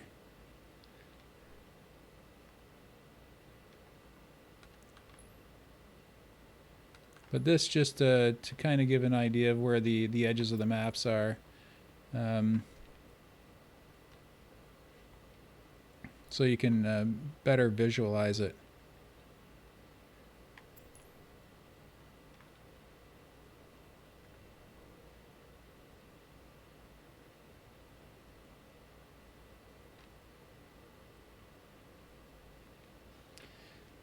Well, Oracle, you bored? Why don't you jump into Forge with me? Just watching. Okay. Oh, you have it up on the big screen. Yeah. Nice. I'm on the big screen too. So I'm on several screens in the house right now, hogging them all. Okay, that's the low one there, and that's a high one there. So, and then let's get another one of these for this wall, and then we'll get another one to represent the base.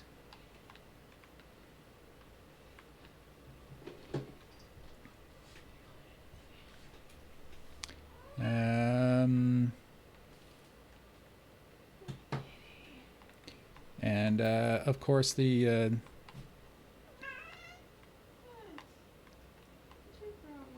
big structure in the middle.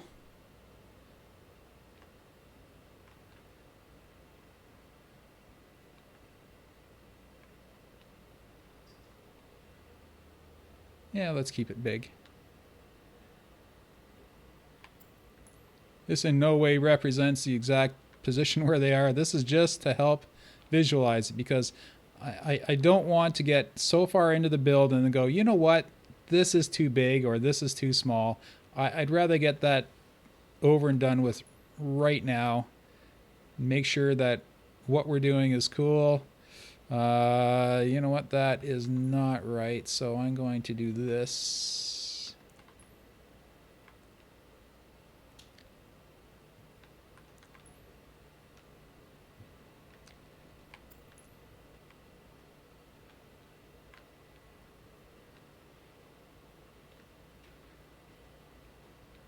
These are the hills that are kind of here, so I'll just line that up so I can run up there or drive up there if I have to, and then I'll match it. Where'd it go?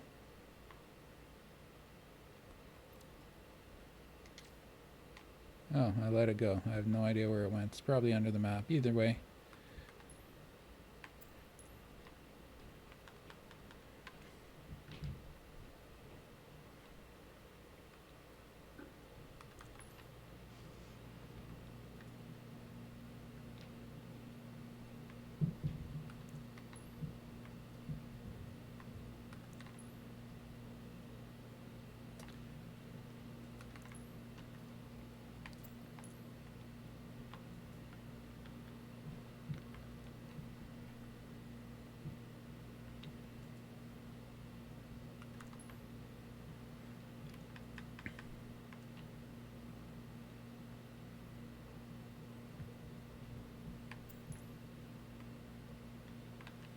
There, we're done. I can publish the map.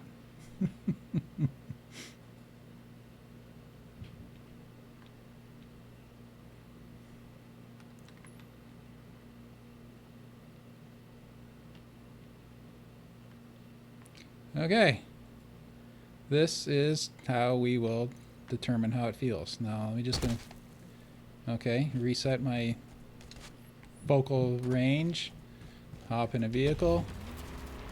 Go for a drive.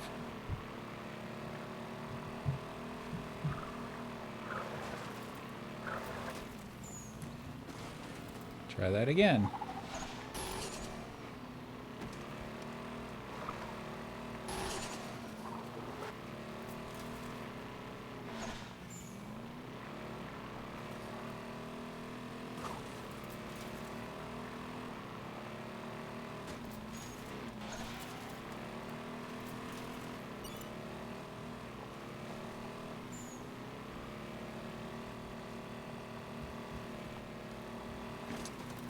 You know what I'm going to do? Oracle, can you help me out with something? What was that? Can you help me out with something? What do you need? I need you to run a stopwatch. Where? Well, let me set it up first. I just need to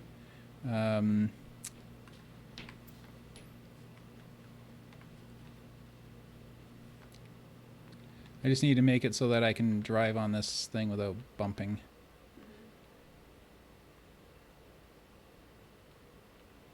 Get your stopwatch out. Getting there. And what I'm going to do is I'm going to do a one lap in Halo 3, or I'll do it here first. I'm going to drive from base door to base door on the Warthog and time it. Okay, so you ready?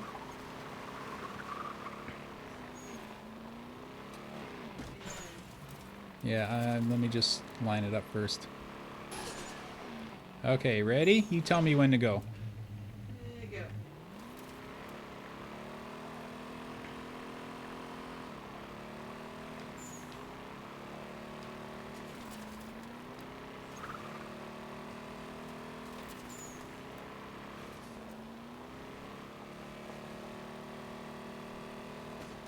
So our flag run is stop.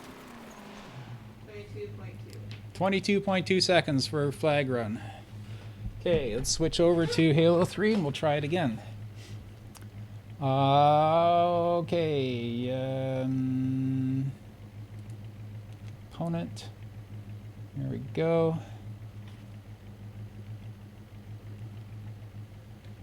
Oh, you can watch Halo 2 or Halo 3 as well on the big screen. Cool.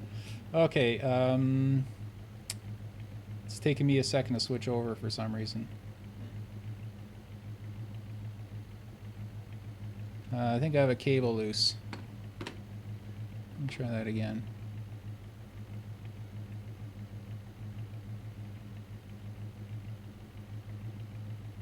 Oh, there we go.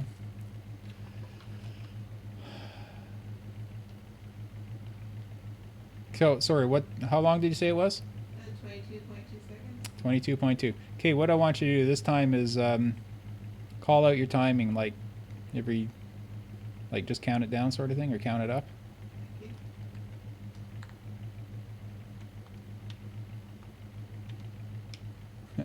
I forget how to get into a vehicle in Halo 3.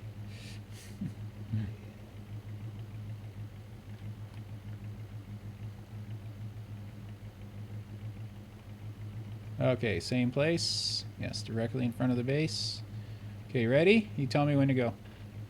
And go.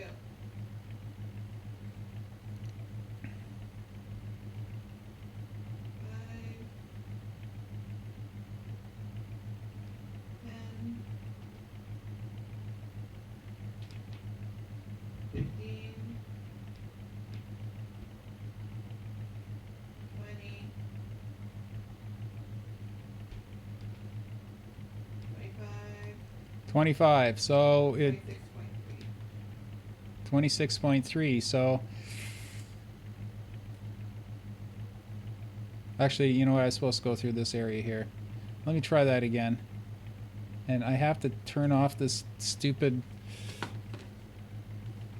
thing, the light that's bothering my vision here. Let me just go grab another one. There we go. Now I can see what I'm doing. Okay. Let me try that again.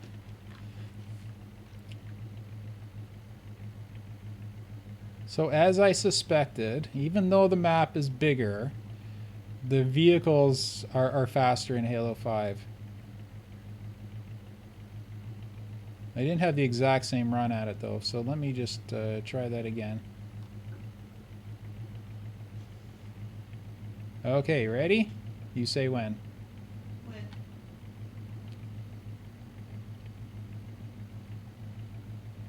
5, 10,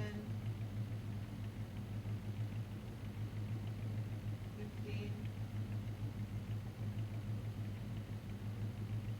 20.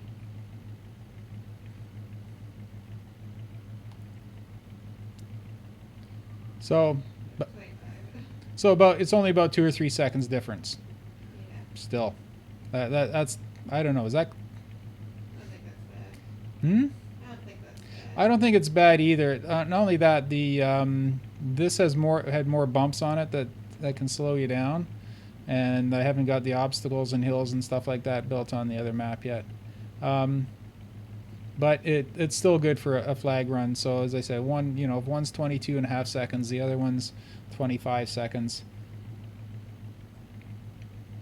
It'd be nicer if it was closer, but that just shows you if I had made it the exact same size 1-to-1, it would have been about a 10 seconds difference between the two. It would have been so much faster than the Halo 5. I think it's also because the Halo 5 vehicles accelerate quicker, where the Halo 3, it took a little bit longer for them to get up to speed. Either way, I'm happy with it. I'm happy with it. I'm going to continue on. I'm not going to rip the whole map apart and start from scratch again just because of a 2-second difference in driving from one side to the other, one end to the one flag run to the other. Okay. Just something I want to look at here. Yeah, you see there is a bit of a hill by the man cannons. You see there is a hill here, and there will be on the other map as well, which you know what, I can see both at the same time. So sorry, I'm not switching you over. I'm just going to look over here myself. I just want to eyeball the two at the same time. Yes, there is a hill exactly where it's supposed to be. There's a natural hill here. So that's cool. So all that does is it confirms is I found my location.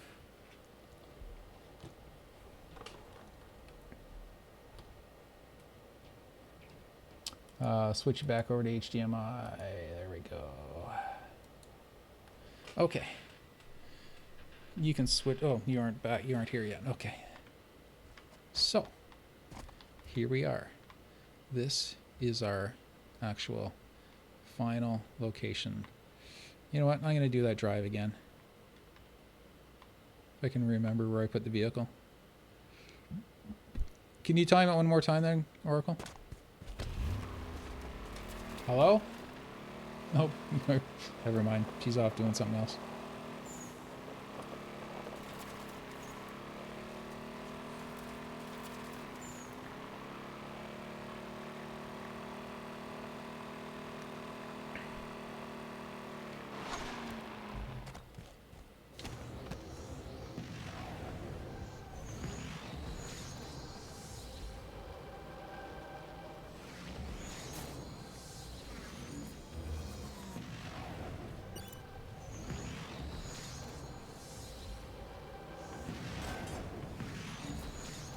Oh, wow. I don't know if you could do that in Halo 3. I might have to make this lip a little bit higher. I don't know if you could actually ghost up. Oh, you probably could. Right, in Halo 3, I think you could hold the A button.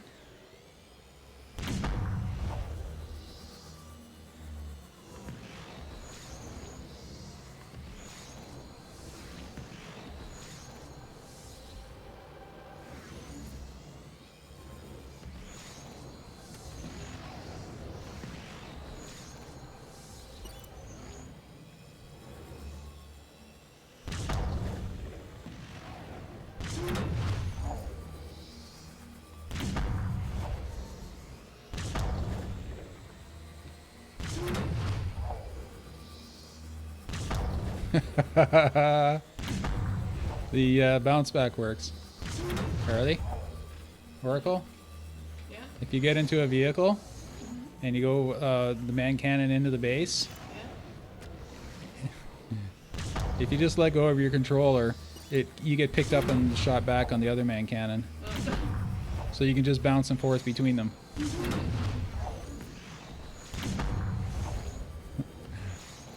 I think I'll have to fix that, because I don't think that happened on the original. Like to the point where you can't get out of it. Oh, that would be annoying. Yes, I'm definitely going to have to adjust for that.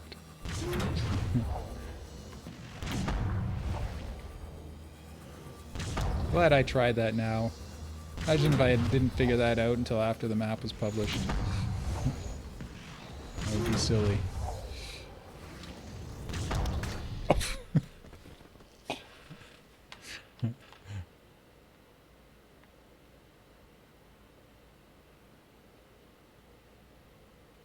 And there it went.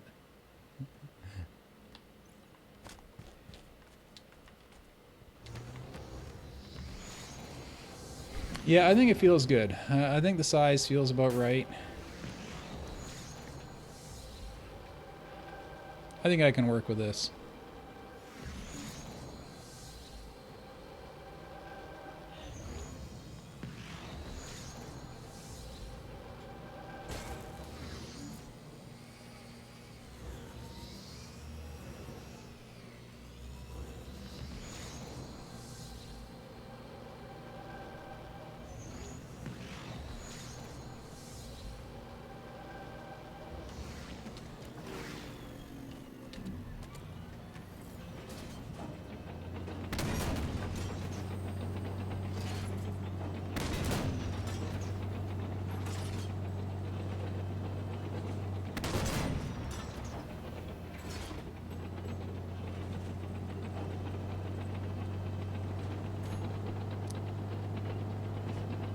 Didn't see that there. Yeah, I'm gonna have to put a kill volume just below the map, except in the abyss area. Let's see how long it takes to die there. So that's important. I want that to kind of match the original as well. Good. So I'll time that as well, because I think you can fall way too far. Yeah, way too far before you die.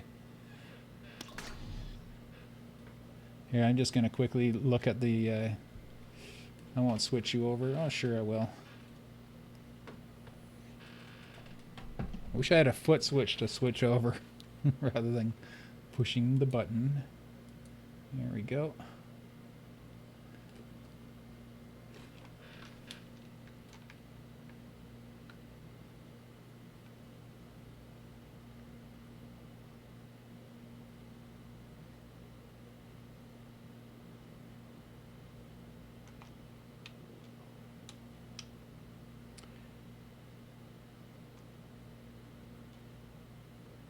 Okay, so just looking straight across.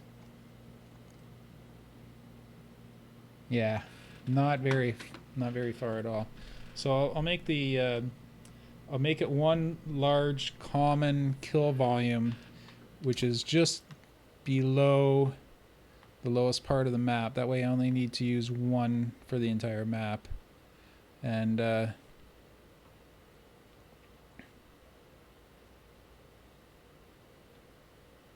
I'm going to place that right now. And I am going to actually place it directly below that man cannon. So gameplay, volumes, kill volume instant.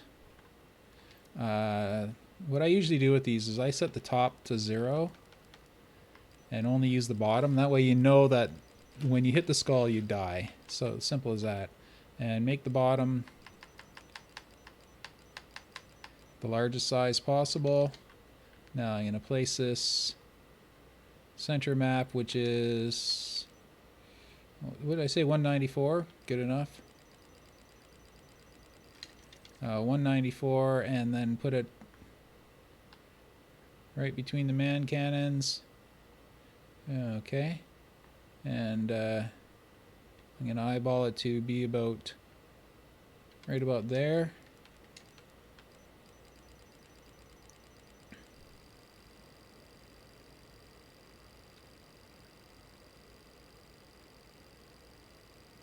Come on.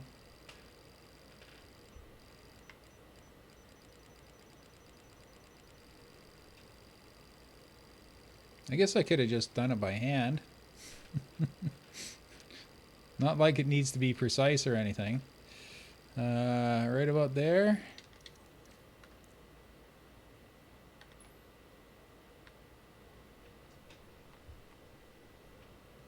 Yeah, it's definitely lower than my other lowest spot, which is there. And we just make it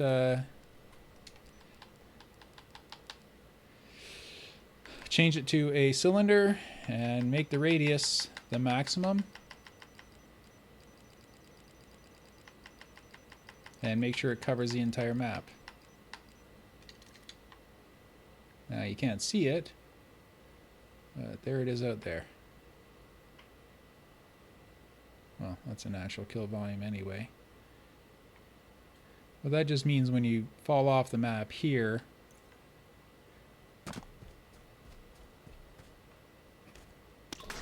you're gonna die the same height, same place as if you do it there, or in the center. So let's see how that feels, falling off here.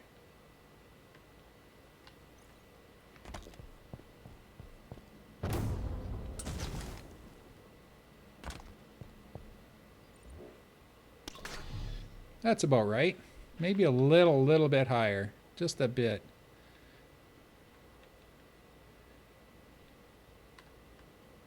Because you don't want the person falling too long before they respawn and get back in action. I kind of hated floating maps that did that because you'd fall for about a good 5-10 seconds before you respawned, and that was not fun.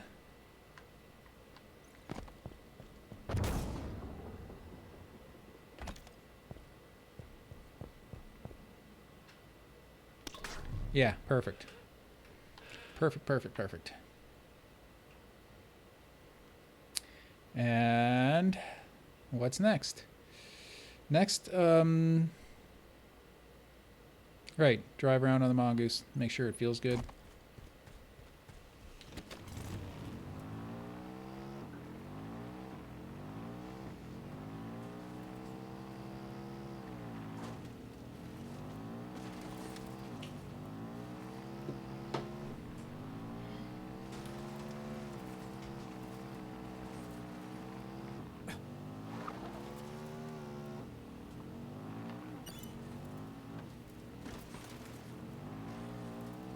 Oh, that. All right, that's going away.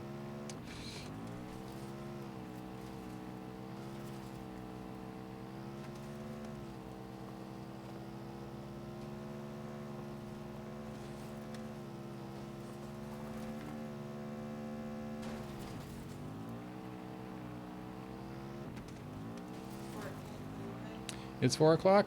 That means it's time to go. So there you have it. I'm happy with the location that I've scouted. It took a lot of work to get it here, but you don't want to be building your map and then finding out that something, or there's a giant rock in the way. And I actually did that in a map once where I placed everything exactly where I wanted it to. And then part of the base was open, and there was a giant rock sitting right in the middle of my base, which completely wrecked where I wanted to do the map. And I had to just basically move the whole map over. So this prevents that. Let me get rid of this. Select all of those and delete them. So that this will show problems that you'll have with the map before they become problems. Mapping it all out this way. There. So it was a lot of work to do that, but it will save a lot of work later, and it helps you find the exact optimum spot on the map for on the canvas for your map. Um, and as I said, it allows me to use this entire snowfield is all going to be natural terrain. The other side is going to have to be made up, but this entire side, except for the hills and rocks and features on it, so it's going to save me 20 to 30 pieces of terrain that I would have had to make add to make this. And not only that, it's going to look nicer because it's a natural terrain rather than the fake piece. I mean, even when if I dropped one of those pieces in here, natural, glacier, flats. Let's just take a flat and drop it into place.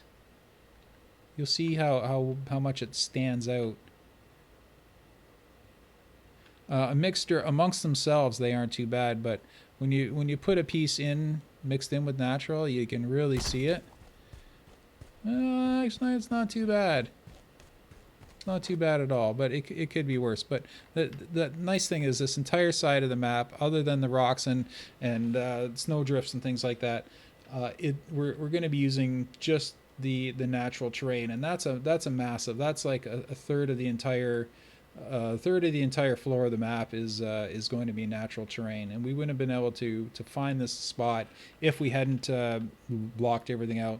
And not only that, once everything's blocked out like this, the build becomes easy because what I'm going to do is have Halo 3 up on one monitor, have Halo 5 up on the other monitor, and just walk around from one spot to the other. So when I'm building these ramps, I can actually have it on one screen and put on the other, because once the features, and by that I mean once the notable features of your map are already blocked out, almost everything else can be placed by hand, visually, because the important bits like the door of the base that I know is right here, and this man cannon that I know is right here, and this is the lowest part of the map on this side, and the lowest part of the pond. Once I already have all these spots mapped out in this way, I can just do everything else visually and just hand place everything and hand place the terrain and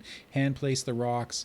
The next thing I'm going to measure is going to be much later in the build, and I'm going to replicate the trees exactly as they are in the original. Okay, that's something I've wanted to do with this, is rather than have randomly placed trees, I want you to look at this map and have all the points of reference correct, and have all the rocks correct, and have all the steam stacks. Now that we can actually make those, it's kind of cool. Have them all correct, and have all the trees are going to be in exactly the same place. I'm going to try to also do the walls like that, because if you don't know if you noticed when we were running through the Halo 3 map, on this side of the map all the walls are ice, and on this side of the map all the walls are rock. And so the way I'm going to do that is I'm going to use either Alpine or Asteroid. I'm not sure which yet. Let's just try Alpine for now, and go to chunks and take the second biggest chunk. Nope. The third biggest chunk. Nope. I might be thinking of the wrong piece here. Cliffs. Okay, let's just say cliffs. Okay.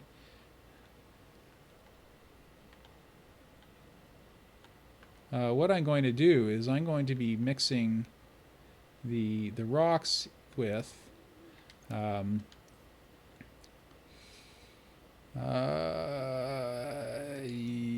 yes, glacier chunks, and this is going to be really rough, but to show you what I'm doing, I'm going to be using these bigger pieces and embedding them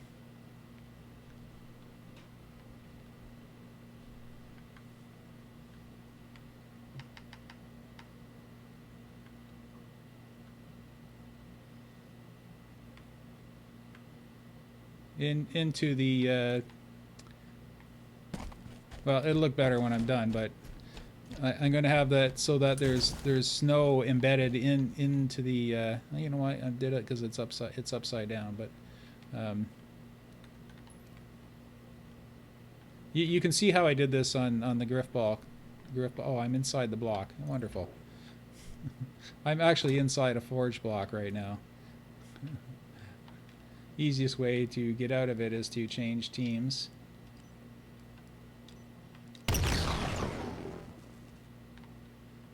But I don't need to save this because it's already in the correct position, right? You know what? I'm going to save it anyway. I'm going to show you how we did this in the griff ball court, because it's, rather than me describing it, I can show you how we already did it. So I'm just going to leave this build and show you one that we've already done. I just realized my other mic was not plugged in. Oh, it doesn't matter. I'm not talking to anyone on Xbox Live. Let's just go show you what a quick one we did earlier. And Oracle built this. I didn't build this.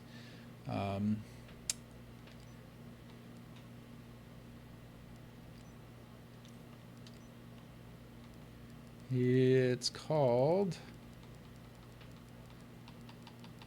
You may know it as Griffball Court. It's not the actual name. The actual name is Side Grinder.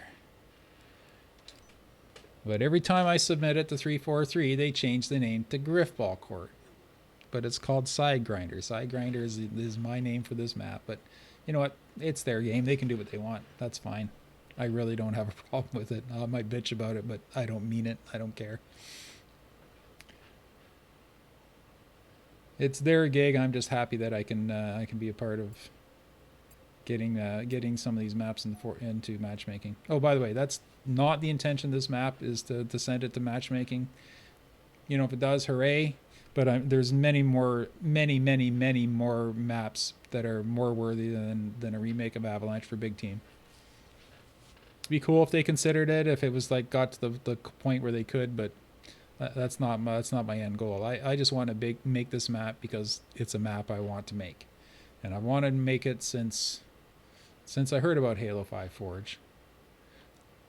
Okay, Side Grinder, the Griffball Court. I'm gonna get out of the court so you can see it. Oh wait, no, I won't get out of it because I'll die. Let's just have a look. There's what I was talking about. That wall. Now this uses more pieces than I would be using in the final build. But you see how you can see, just like you see in the background, you see how it's rocks with snow and snow drifts in it. Same as up here. Same as up here. I'm going to be recreating it using rocks just like we've done here. Now it will be different than this. We wanted to have visually just to have more white features so that it was easier to spot the ball. So along this line here, it was very, very simple features, but it's going to be a little more like that area there where there's rock and snow built up, and that's going to be all the way to the snow drifts that are on the ground. But that way I can get away with using really large rocks and really large pieces of snow and mixing them together so it looks like many more pieces than what it really is. So that entire wall is going to be like maybe 4 pieces of cliff and maybe 3 or 4 pieces of the large snow pieces, the glacier pieces, to make the entire feature of that wall. So I'm going to really, really, really be able to cut down on the number of pieces I make because I'm doing that. If it was to be all snow, it would be really obvious that it was one piece, and so you'd have to use a bunch of pieces in patchwork. But we're going to make it so that it's very, very similar to how we did it here. Now that I'm looking at it, it's almost as if this map, I should check it. It almost looks like we use the same location. I'm going to have to look into that to see if it is, but it looks to be very, very similar to where we actually ended up. Actually, no, it's not at all. Whoa, get out of here. Not at all, not at all. You see, because this is the snow field that we are actually using. So this spot right here matches up with that spot right there. So it is way different. It just looked the same.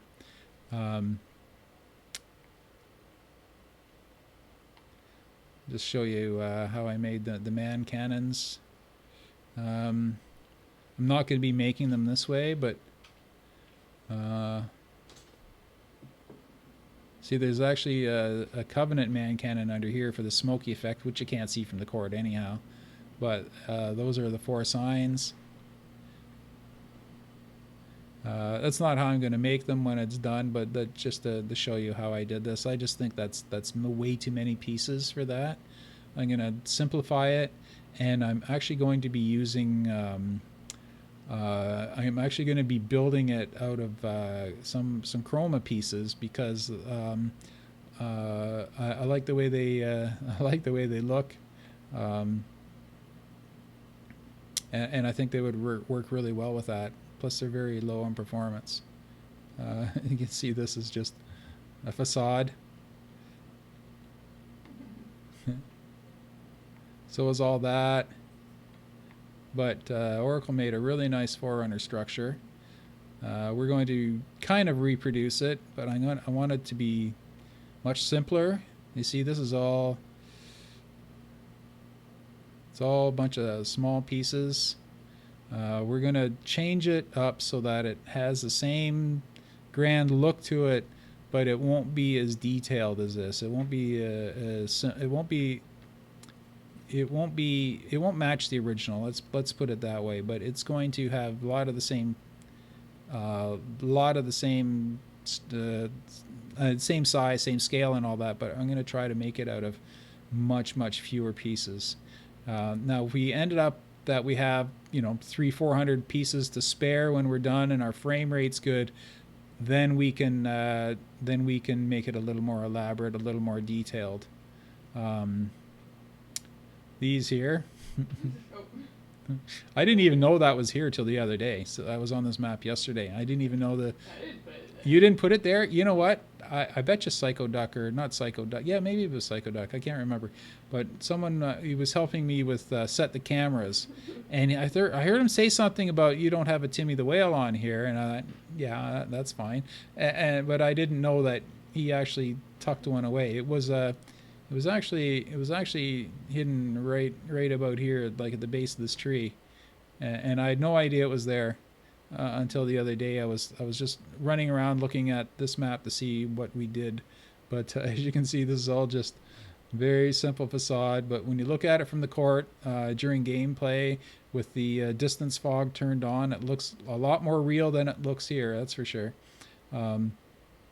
So anyhow, I just did this to show you how I did this rock wall here, and we're going to be doing something very similar to this, with very few pieces. As I said, 3 or 4 rocks, 3 or 4 pieces of snow, and that's going to be that entire wall. And you just try to find pieces where the most the most contrast between the pieces of rock that stick out from the pieces of snow, like that, and it's going to look terrific when it's done. Anyhow, that's getting way ahead of us. Next build I do, I'm going to actually start building. I haven't decided where, but I think I'm going to start with the middle structure of the map. Like the cavern inside here. I don't know what the actual areas are called. I'll have to look it up. See what the actual original callouts were. I'll probably build the middle of it first, and then, actually no, that would be silly, because then when I fly back from base to base, I have to go through here every time. I will probably make the bases first. That's what I will do. I'll make the bases next, and then do the land. I don't know. What should I do first, the land or the bases? Land. Yeah, I do the land first. That way, when I have people in the forge build with me, they can if they get bored, they can just drive around if they want to. So yeah, that's what I'll do. I'll do all the landscaping first, except for the trees. I'm going to do the trees last because, as I said, I'm going. What I'm going to do is I'm going to get you or someone else to go into Halo 3 and call out measurements to where to put all the trees. And so we'll have one person measuring and one person placing, or you can do the placing, whichever. But that way we can get the trees done very quickly, and we can match each and every tree to exactly where it is on the original. Unlike this one where we just guessed. So that's it for today. I have to take off because Carly's going horseback riding, and she needs me to drive her there, and I can't do that while I'm sitting here. So, so thanks everyone for watching. I will put up. I'll follow me on Twitter if you at NOKYARD, of course. If you want to continue watching this, or you can just go to YouTube and watch it after the fact, which is quite fine. Okay.